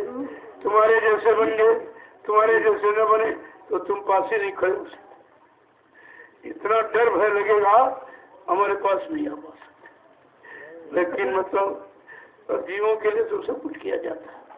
जब जीवों के लिए धारण किया मानव तन, तो जीवों के लिए सब कुछ कार्य कराया जाएगा और मालिक समय पर सब कुछ कार्य करवा लेगा। कराने वाला कोई हो, मैं कुछ नहीं करता हूँ, कहे कोई लाख, करैया कोई और। हमको भी प्रेरणा देने वाला, हमको आदेश देने वाला, हुक्म देने वाला, आदेश संदेश निर्देश देने वाला कोई मेरे सिर पे बैठा हुआ है। वो कह रहा ये करो, ये करो, ये करो। मैं उसी आदेश का पालन करता हूँ और आपसे कहता आप भी पालन करिए, आप भी पालन करिए। तो आप देखिए, हमको तो जरूरत है नहीं, मेरे कोई बीवी बच्चा है नहीं जिसके लिए झूठ बोलूंगा या इकट्ठा करूंगा। मैं क्या करूंगा? ना मेरा कोई बैंक बैलेंस खाता, एकदम खुली किताब हिंदुस्तान में, कोई देख ले, कोई समझ ले। मैंने सारे हिंदुस्तान में मंच पर खड़े होकर ये सब कहा, सबको बताया कि मीडिया और पत्रकार सब बेचारे एकदम स्तब्ध हो गए कि भाई इनके पास तो कुछ है ही नहीं। हमने कहा हमारे पास जो है वो नहीं दिखाई तुमको देता, लेकिन वैसे कुछ नहीं, तुम्हारी आंखों के सामने कुछ नहीं है, लेकिन वो है जो किसी के पास नहीं। अगर नहीं होता तो इतने लोग कैसे यहाँ आ जाते? अभी तो मैंने कुछ कहा नहीं था। ऐसे आप लोग जब इशारा कर दूंगा, अभी देखा गुरु पूर्णिमा में ये सब एकदम नैमिष के लोग स्तब्ध रह गए। अरे हमने कहा अभी तो कुछ नहीं, अभी उस समुद्र का एक बूंद है ये जिसे देख के तुम घबरा रहे हो। अगर मैं आदेश दे दूं तो यहाँ जगह नहीं मिलेगी जहाँ प्रेमी ठहर सके। तो मैं तो बहुत छोटा मोटा आदमी हूँ, अनपढ़ हूँ, कोई पढ़ा लिखा नहीं हूँ, मेरे पास कुछ है भी नहीं, सबसे गरीब हूँ और सबको प्रणाम करता हूँ। जो सबको प्रणाम करता है वो सबसे छोटा, सबसे छोटा, जिसके पास लंगोटी के सिवा कुछ नहीं, इससे बड़ा गरीब कौन होगा? तो आपको ये सब सोचना चाहिए। जय गुरुदेव। देखो वैसे तो महात्माओं को कोई किताब पढ़ने की जरूरत, लेकिन मैं ऐसे बताता रहूं तो आप कहोगे कोई अपने मन से गढ़ के बता रहे हैं। तो मैंने सारा थोड़ा ले लिया, इस संतों के वचन है, सुन लो भाई इसको, यही चाहे ऐसे सुन लो, जवानी चाहे ऐसे सुन लो, लेकिन साधारण लेता हूँ ताकि कोई शंका आपको ना हो कि अपने मन से गढ़ के तो नहीं बताती। जय गुरुदेव, जय गुरुदेव, जय गुरुदेव, जय गुरुदेव। नाम किसका? प्रभु का, प्रभु का प्यारा नाम। जय गुरुदेव। अब आप लोग खड़े हो जाओ, खड़े हो जाओ सब लोग। पहले आप इशारा समझ लीजिए, खड़े होने का मतलब ये नहीं पैर सीधे, ये तो रोज बैठते खड़े होते हो। खड़े होने का मतलब है अब किसी विशेष काम के लिए, जो काम इधर भी उधर का भी हो जाए, इधर का कम उधर का ज्यादा है। मानव सत्कर्म, मानव सद्धर्म, सच्चे समाज का निर्माण हो जाए और नवयुग निर्माण की योजना भूमिका माँ बहन बेटियों की इज्जत आबरू बचाने के लिए अब प्रेमियों खड़े होने की जरूरत है। यह इशारा है। अब बैठने का समय नहीं ना, खड़े हो जाओ, काम हो जाए। काम कर तो करने वाला कर ही रहा और आपका इतिहास में नाम लिखवाना चाहता है, और जो तुम्हारा इतिहास बनाने आया, इतिहास में नाम लिखाने आया, तुम उसी को कह रहे हो मर के चले गए और झूठ बोल के चले गए, दगेबाजी करके चले, और काम कुछ हुआ नहीं। न तुम्हारा नाम, न तुम्हारा इतिहास, न तुम्हारी जीवात बजेगी, परमात्मा से भी नहीं, कुछ काम हुआ नहीं, चले गए चले गए चले गए। हमने क्या झूठा गुरु थी? क्या झूठे गुरु थे? क्या झूठे गुरु को आपने गुरु बनाया? ये सब आगे आने वाले समय में आपसे पूछा जाएगा, क्योंकि जिस महापुरुष ने 60 वर्ष आपको सुनाया समझाया वो सब आपसे पूछा जाएगा। मेरे बच्चों को कितना याद है? ये लीला इसीलिए हुई कि देखे मेरे में किसको चिंता है, मेरी चिंता किसको है, मेरे लिए किसकी आंख में विरह का आंसू है, कौन मुझको खोज रहा, कौन मुझको ढूंढ रहा, कौन मेरे लिए परेशान कि मतलब हमारा काम उनके बगैर नहीं होगा, ऐसे भाव विचार में कौन खड़ा है। प्रेमियों, इसीलिए लीला हुई। लीला माने परीक्षा है, ये परीक्षा है और आप इस लीला को नहीं समझ। जब सतयुग की हरि लीला नहीं समझ पाए, त्रेता की रामलीला नहीं समझ पाए और द्वापर की कृष्ण लीला नहीं समझ पाए, तो कलयुग की सदगुरु लीला कैसे समझ लेंगे? ये सदगुरु की विशाल लीला, और इस लीला में इधर और उधर दोनों तरफ की परीक्षा है कि आप इधर कितना शरीर से, मन, चित्त से, बुद्धि से सुधरे हो और उधर जीवात्मा के लिए कैसी तैयारी कर रहे हो। ये तो दोनों तरफ की लीला है। धीरे धीरे समझ जाओगे। सत्संग में पड़े रहो सत्संग, और ज्यादा बुद्धि दिखाई तो भाग जाओगे। क्यों? ये मत ऐसा ही, यहाँ बिना पढ़ा पड़ जाता है और पढ़ा लिखा बह जाता है, क्योंकि तमाम कूड़ा कचरा समेट के लाया, तमाम युगों की गंदगी कागज बटोर के ले आया, वो भी एक कर्मों की। वही 4 वेद लिखे ब्रह्मा जी ने, 1 लाख श्लोक है, 80,000 उपासना कांड, 16,000 कर्म कांड की, मात्र 4,000 ज्ञान कांड के श्लोक। तो उसमें पढ़ोगे क्या? क्या लोगे? क्या मिलेगा आपको? इसलिए समझने की कोशिश करो। यहाँ पढ़ना पढ़ाना कुछ नहीं, केवल करना। अब करोगे तुरंत उसका रिजल्ट परिणाम आपके सामने आ जाएगा। तो धीरे धीरे जब सत्संगों में आते जाते रहोगे तो समझ सब आ जाएगी। यहाँ तुम्हारे तीनों काम हो रहे, सत्संग भी हो रहा, सेवा भी और भजन भी। ये तीनों काम कहीं नहीं। तुम घर में रह रहे हो लेकिन ये तीनों काम, न सत्संग वचन याद है, न तुम वो सेवा करते हो जिसमें परमार्थ तुम्हारा बन जाए। बाल बच्चों की सेवा ये परमार्थ नहीं है, ये तुम्हारा कर्म कर्जा है। कोई बेटा बेटी बन के आ गया, आप कर्म कर्जा निपटा दे, वो तुम्हारा नहीं जीलेगा। ये जन्म जन्मांतर का जो जीवात्मा पर काली चढ़ी हुई है, उसके उतारने के लिए ये सेवा है। सेवा का भी भाव अलग होता है, फल अलग होता है। जब आप समझ जाओगे, जान जाओ। जय गुरुदेव,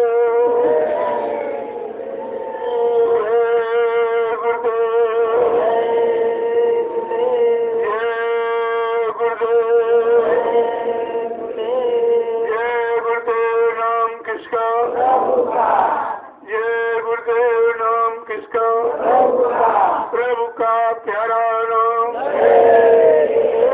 सतयुग को लाएंगे, विश्व में शांति को लाएंगे, जन जन में प्रेम को लाएंगे। स्वामी जी का कहना है, क्या खाने से हुए खराब, क्या खाने से होगी भलाई, अब कुछ होने वाला है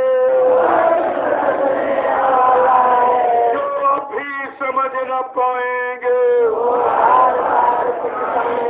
जो अभी जान न पाएंगे,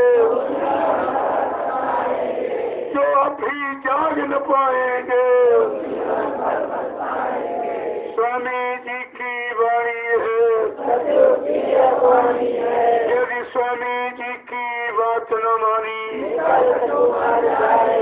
यदि स्वामी जी की बात न मानी,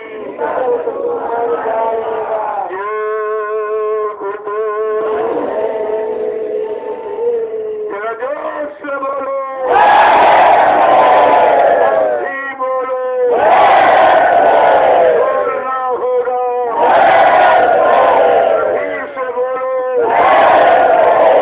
करते हरेंगे।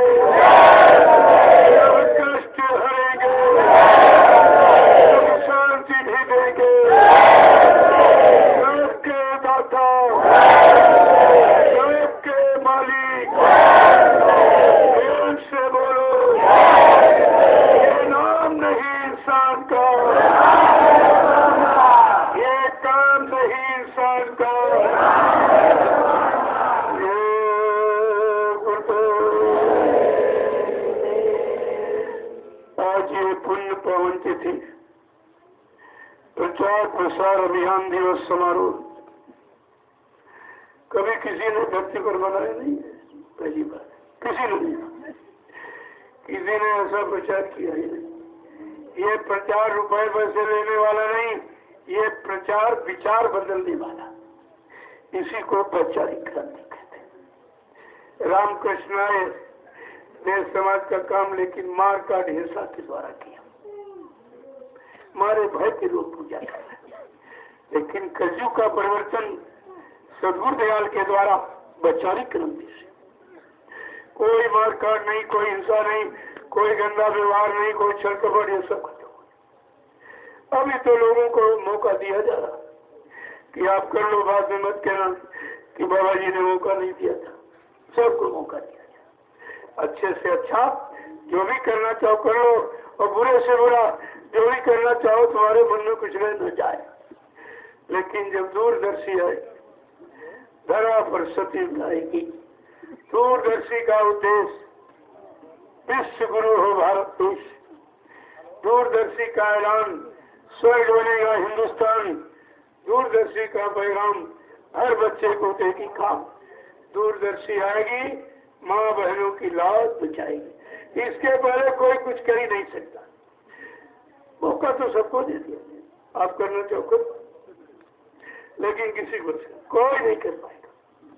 आप देखते जाइए, जब तक वो दूरदर्शी की शुभ घड़ी, वो तारीख दिन नहीं आ रहा, तब तक आपको मौका दिया जाए, कर लो कर लो, वो आने पर ये सब खत्म। अभी न्यायालयों में न्यायाधीश बैठे, उनसे कहा जा इस भारत की जनता को न्याय दे दीजिए, बहुत पैसा बहुत मजदूरी तुमको सब मिल नहीं दे रहे, लेकिन न्याय कर दीजिए। अगर आप नहीं करोगे, आगे संत राज हुई है भारत माँ, बचाए बचिए ना। जब फैसला संत कर लेंगे तो हकीम चाट बेचेंगे, आगे नहीं रहेंगे। आगे आने सारे वकीलों से कहा तुम मेहनताना अपना सब कुछ ये भारत की जनता से ले रहे हो, इनको न्याय दिला दीजिए। अगर आप नहीं न्याय दिलाओगे तो वकील पुराना टाट बेचेगा। ये इशारा बहुत पहले से किया था, और सब आपके सामने समय आने वाला है, ऐसा नहीं है। उसी की सब भव्य तैयारी हो रही, ये तैयारी सब उसी की। इस तैयारी के बारे में किसी को कुछ नहीं मालूम है। आप सो रहे हैं, सब भोगों की नींद में गफलत में पड़े हैं, मान सम्मान की मतलब यानी वो जंजीरों में जकड़े हैं। इन्हें क्या मालूम कि परमार्थ क्या होता है, सेवार्थ क्या होता, धर्मार्थ क्या होता। जब स्वार्थ में डूब जाता है इंसान तो सेवा धर्मार्थ परमार्थ खत्म हो जाता है। अब आप भंडारे का भी प्रसाद, सत्संग का प्रसाद, दोनों प्रसाद ले लीजिए। ग्रामवासियों को मैंने निमंत्रण दिया था कि आप भी आइए, क्योंकि तुम तो बहुत बड़े भाग्यशाली हो, तुम्हें कहीं नहीं जाना पड़ा। ये तीर्थ तुम्हारे घर चल के आ गए, ये तीर्थ तुम्हारे घर आ गए। धन्यवाद के भाग जाके सदगुरु आए पाओ ना, धन्य है जिसके घर में आ गए। ना आपको बुलाना पड़ा, ना खिलाना पड़ा, ना कोई व्यवस्था देनी पड़ी, और लाभ आपको मिल रहा है। अगर अभी आप नहीं ले पाए तो तुम्हारे जैसा दुर्भाग्यशाली कोई नहीं। जहाँ कुछ नहीं, जहाँ लूट मची वहाँ नहीं किया, वहाँ लूटा जा रहा, यहाँ लुटाया जा रहा, बिल्कुल जैसा अपोजिट है। बिल्कुल यहाँ सब तरफ से लुटाया जा रहा। तो अब ये है, सब तो नहीं जाग पाते, लेकिन कोई कोई विभीषण जरूर पड़ा हुआ है, कोई कोई हनुमान जरूर पड़ा जो समय का काम कर देगा। तो मैं धरती पर किस लिए आया, काम की, और सबका काम, सबको न्याय सुरक्षा रोजी रोटी दिलाने का, महंगाई गरीबी बेरोजगारी हटाने का, टैक्सों की भरमार को खत्म करने का, और सबके काम को। तो धीरे धीरे समझ में आ जाएगा। लेकिन प्रेमियों किसी किसी का भाग होता है जो सेवा में लगता है। यहाँ के प्रेमी भक्त का भाग्य है, मतलब और उन्होंने ये सब काम किया है। डॉक्टर लाल सिंह यादव जिन्होंने पूरा सहयोग और अभी तनमन से किया, इनका कोई स्वार्थ नहीं है। ये परमात्मा का सबसे बड़ा पारितोषिक की नाम है जो इस शख्स को मिल रहा है। घर बैठे सारा हिंदुस्तान ध्यान किया और इतना बड़ा ये परिवार इनके साथ जुड़ गया। परिवार से जुड़ गए हैं, इनको किसी के सहयोग लेने की जरूरत ही नहीं। इतना बड़ा ये काम है तो उसी जीव को मिलता जो कुछ करता है।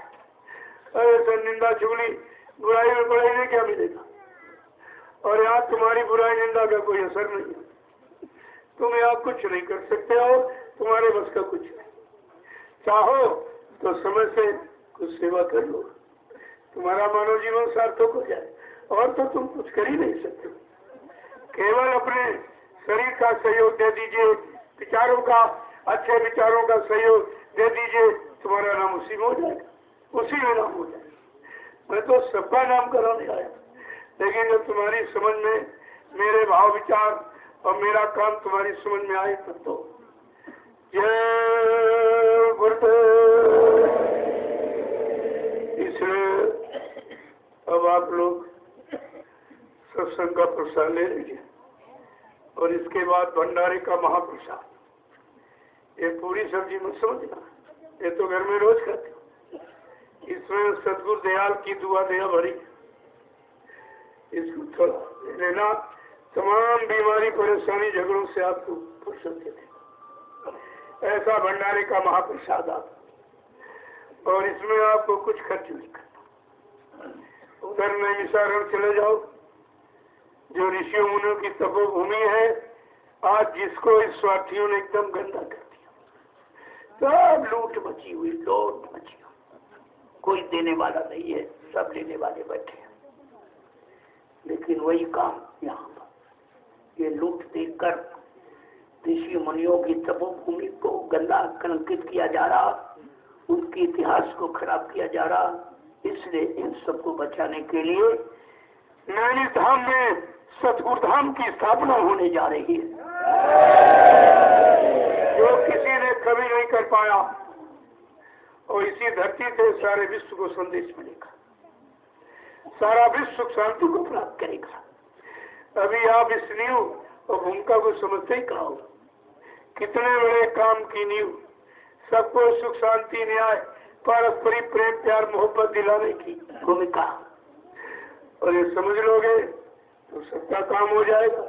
सहयोग कर लोगे तुम्हारा नाम हो जाएगा, नहीं तो जमीन मकान धन यही पड़ा रह जाएगा। तुम्हारे काम कुछ आने वाला नहीं है। और आप ये भी नहीं कर सकते हो कि हम इसको कहाँ लगाते, हमको कोई ऐसा मिला नहीं था। मैं तो आपके सामने बैठा और सबका लग जाए, वो भी सहयोग करो, पैसा ले लो, मुफ्त पे नहीं। यहाँ दान लिया नहीं जाता, दान दिया जाता। ये काम नहीं होता, बिल्कुल अपोजिट है एकदम। दान दिया नहीं, दान लिया जाता। पैसा ले लो, जमीन ले लो, तुम्हारा जमीन ऐसी जगह लग जाएगी तो जीवन भर तुम्हारा नाम रहेगा। पैसा तुम आपको दे ही दूंगा, मैं मुफ्त लेता नहीं, मेरा कोई काम मुफ्त। आप कर दोगे, उसके बदले कहीं न कहीं से तुम्हारा बहुत बड़ा काम करा दूंगा, बहुत बड़ा लाभ दिला दूंगा। तुम्हारी सेवा और समय का यहाँ कभी दुरुपयोग नहीं होगा, करके देख लीजिए आप। ये सब ऐसे थोड़ी आए, इनको मिला है तब आज 10-10, 20-20 हमारे बिहार के प्रेमी जिन्होंने कितना अथक परिश्रम किया और अपना पैसा भी लेके। देखिए पहली सेवा और पैसा देखिए, ये हमारा भी लगा दीजिए। अगर कोई योजना ऐसी न होती तो कहाँ लगाया जाता। योजना भूमिका भी बहुत जरूरी, नहीं तुम लगाओगे कहाँ, अपना तन मन धन कहाँ लगाओगे आप। जब कोई व्यवस्था होगी, उस व्यवस्था से आप जुड़ोगे, तभी तो आपको व्यवस्था का लाभ मिलेगा। तो यहाँ जो भी होगा सबके हित में, किसी का कोई नुकसान नहीं। अब तुम हमारी योजना को न समझ पाओ, स्वार्थ लोभ लालच में इतने डूब गए हो, तुम्हें परमार्थ दिखाई नहीं दे रहा, तो हम उसके लिए क्या करें, हम उसके लिए क्या कर सकते। जय गुरुदेव। देखो आज डॉक्टर लालचंद यादव जी ने निस्वार्थ बिना कहे अपना गन्ना कटवा दिया कि प्रेमियों को रस गन्ना सब मिल जाए और रसावर बन जाए तो प्रेमी उसका इस्तेमाल करें। यह व्यक्ति कितना होशियार है जो परमार्थ कमाना चाहता है कि थोड़े से गन्ने में ये सारा हिंदुस्तान में जा रहा, ये बच्चे सब भेज रहे हैं लाभ यहाँ से सीधा, जिसको सारा हिंदुस्तान जान जाएगा बिना आने घर बैठे, इससे बड़ा लाभ और कौन है। ये लाभ कोई नहीं दे सकता। लोगों ने करोड़ों रुपए खर्च किए लेकिन लाभ नहीं मिला, क्योंकि करोड़ रुपए खर्च कहाँ किए जहाँ से कोई काम होना नहीं। जब उसने खुद ही अपना काम नहीं कर पाया तुम्हारा कैसे कर ले, तो पैसा उठा के रख लेता। ये भी इसको नहीं मालूम कितना भारी हम ये बोझा लाद रहे, कितने हजार जन्म लेकर इस बोझे को आप उतार नहीं पाओगे। हमारी उनसे भी प्रार्थना है कृपया सत्य को समझो, सत्य मार्ग को समझो, सच्चित आनंद पाने का तरीका युक्ति ले लो और जीवात्मा को सही सत्य पहुंचा दो, तुम्हारा भी काम हो जाएगा। लेकिन ये बात स्वार्थियों की समझ में बिल्कुल नहीं आएगी।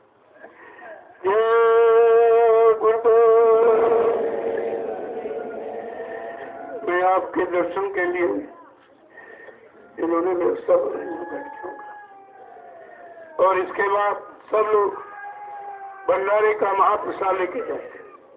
कोई बगैर महाप्रसाद लिए नहीं जाएगा। पहली बात आप रुकिए, आप सोच जाता जो यहाँ व्यवस्था है उसमें रहिए आप और सुबह चले जाइए। एक रैन बसेरा, तो आप मालूम नहीं है कि व्यक्ति का प्रभाव क्या है। एक बार भगवान शंकर पार्वती जी चले जा रहे थे, बियावन जंगल में पहुंचे। भगवान शंकर एकदम रुक गए और साष्टांग दंडवत प्रणाम कर। पार्वती जी इधर उधर देख रही, कोई मंदिर नहीं, कोई मतलब धर्म स्थल नहीं, कुछ नहीं, किसको प्रणाम कर रहे। एक घंटे के बाद जब उठे, कहा भगवान ये क्या किसको कह रहे हो। कहा चलो पार्वती तुम इस बात को नहीं समझ सकते।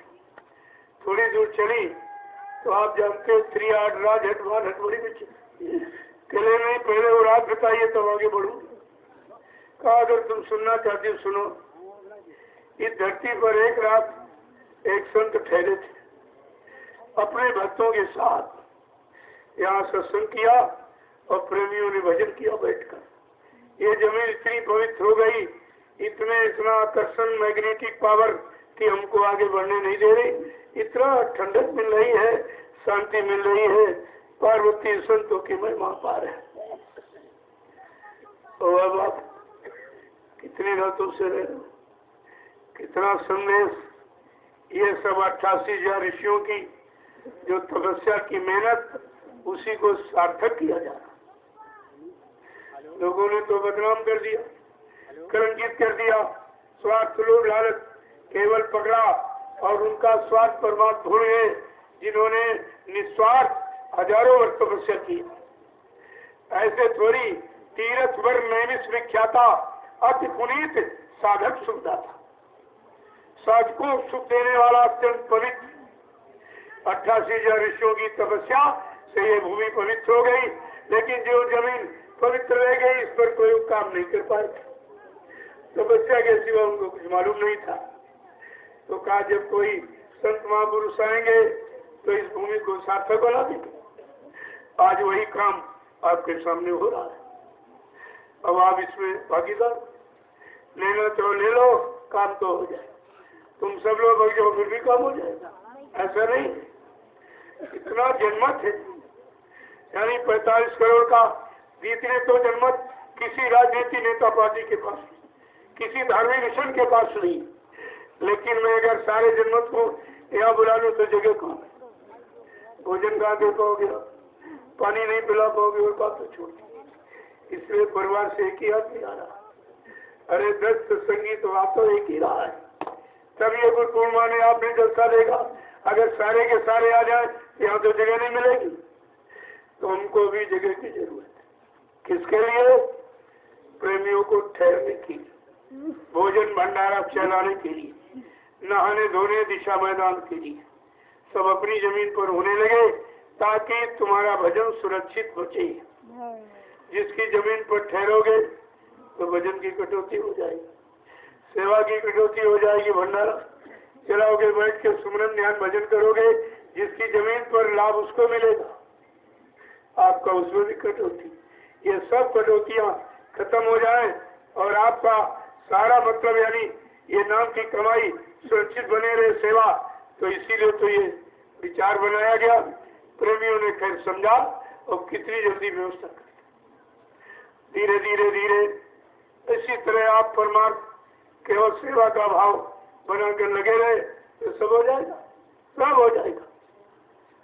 क्योंकि करने वाला कोई और, कराने वाले कोई और, उसको ना आप देख रहे हो ना समझ रहे हो।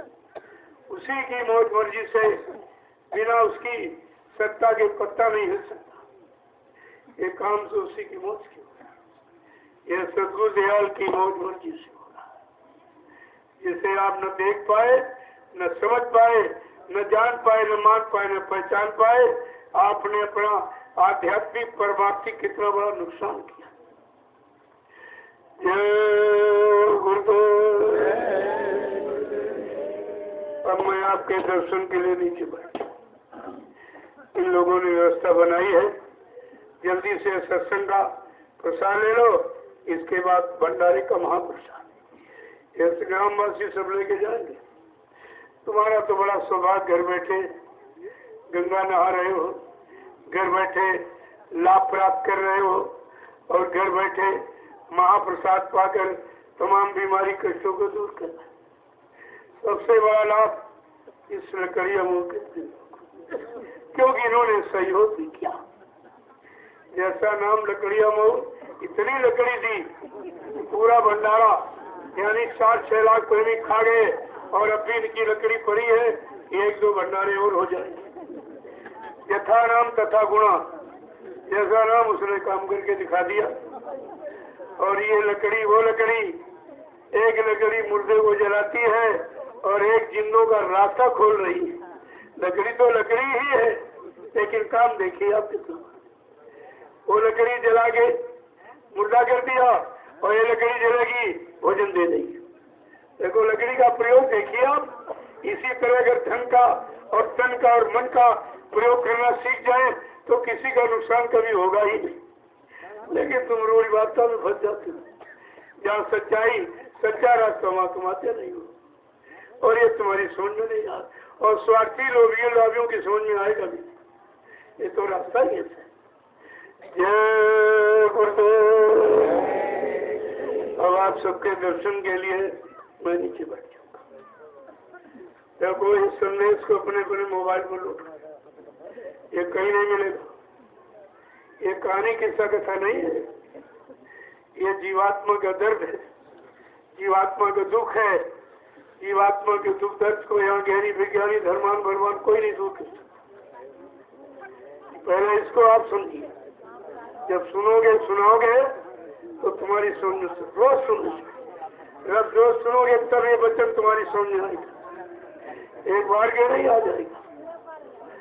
जय गुरुदेव। अब आप सबके दर्शन के लिए मैं नीचे बैठ जाऊंगा। देखो बिहार झारखंड के प्रेमी, क्योंकि झारखंड में करना होता नहीं, जाते नहीं बेचारे, उनके लिए डॉक्टर साहब ने व्यवस्था की अपने खेत से बिना किसी स्वार्थ की। कहा जितना काटो जाओ काटो। अरे पैसा तो दुनिया पैदा करती, लेकिन नाम कौन पैदा करता है? करोड़ों रुपए खर्च कर देते आप, नाम नहीं। देखिए सेवा का फल, ये सेवा है और सेवा का फल आप देखिए कभी कम नहीं होता। ये तुम्हारे मन की कमजोरी है, जो हिसाब लगाने हैं तो इतना अगर खर्च आएगा, इतना नुकसान हो गया, इतना। अरे जो नुकसान हो रहा वो दिखाई नहीं दे रहा और जिससे लाभ मिलने वाला उसको भी नुकसान समझ ले। ये तुम्हारी मानसिकता है, समझ नहीं पा रहे आप। तो जिनको रस पीना तो रस, बिना चूसना तो रख लो गड्ढे में, चूसना और जिसको न मिलाओ वो खेत उनके सामने खड़ा वहां से कट के फिर आ जाएगा। क्योंकि जब तुमने इनको अपना माना, इनके खेत को अपना माना, काम को अपना माना, तो ये क्या दूसरा बनेंगे? ये भी तुम्हारे लिए दरवाजा खोल दिया। तो प्रेमी तो बगैर किए खाता नहीं है, कि उनको सिखाया गया कि बगैर सेवा किए खाना मत, तो ये सेवा करेंगे तो खाएगा। तो आप इसको पहले समझिए और देखिए, करिए। मैं तो एक विभीषण और हनुमान की तलाश में निकला, मिल जाएगा, काम हो जाएगा, रावण की सारी सेना बेकार हो जाएगी। आप इतिहास क्यों नहीं उठाते? तो इसलिए काम को पहले समझिए। एक विभीषण एक हनुमान मिल गया, देखिए काम, सब काम ये कर देगा, सब काम। इनको ऐसा बल पौरुष दिया जाएगा, ऐसा आंतरिक ज्ञान और बल बुद्धि दे दी जाएगी कि अपना सब काम करके अपने परिवार का भी तरफदार कर लेंगे। बहुत बड़ा काम है, अभी समझ में आ नहीं रहा। मैं तो यही कह रहा भाई, सब लोग कर लो, सब भागीदार बन जाओ, सब परमार्थी लाभ कमा लो, और जमीन और दुकान मकान पद पत्नी बाल बच्चे, तुम्हारा शरीर यही पड़ा नहीं जाए। ये कुछ काम न जाने वाला न काम आने वाला। जब रास्ता यानी खुल जाता है तब यानी जाने जाना शुरू हो जाता है। जब यहीं का रास्ता बंद किए हो, पैसा लेकर भी नहीं खोल रहे हो, तो तुम वहाँ का रास्ता कैसे खोल पाओगे? तो जो तुम्हारी जीवात्मा से तुरंत पहुंचे, इसी का नहीं समझ पा रहे तो वो कहाँ समझोगे? तो बात समझने की है, और इसी समझौती का नाम ही सत्संग है, और कुछ नहीं। तो मैं आपके दर्शन के लिए नीचे बैठ जाऊंगा। यहाँ से आप प्रेमी अभी आपको सत्संग का प्रसाद दे देंगे, यहाँ लेते जाओ और भंडारे में भोजन प्रसाद। एक बार ही जाओगे तुम्हारे गरीब व्यवस्था कैसे होगा? पहले यहाँ लो, धीरे धीरे यहाँ से लेते जाओ, उधर भंडारे में बैठते जाओ, इधर का भी मिल जाएगा, उधर का कोई परेशानी कोई झंझट नहीं होगा। इस गांव के प्रेमियों ने बहुत सेवा किया, सब ने। मैं तो सबका आभारी हूँ। आभार व्यक्त करके यही कहता हूँ कि लगे रहोगे, काम तुम्हारा हो जाएगा। जो काम दुनिया में कहीं नहीं, वो दरबार से हो जाएगा, लेकिन धीरे लगे रहो। जय गुरुदेव।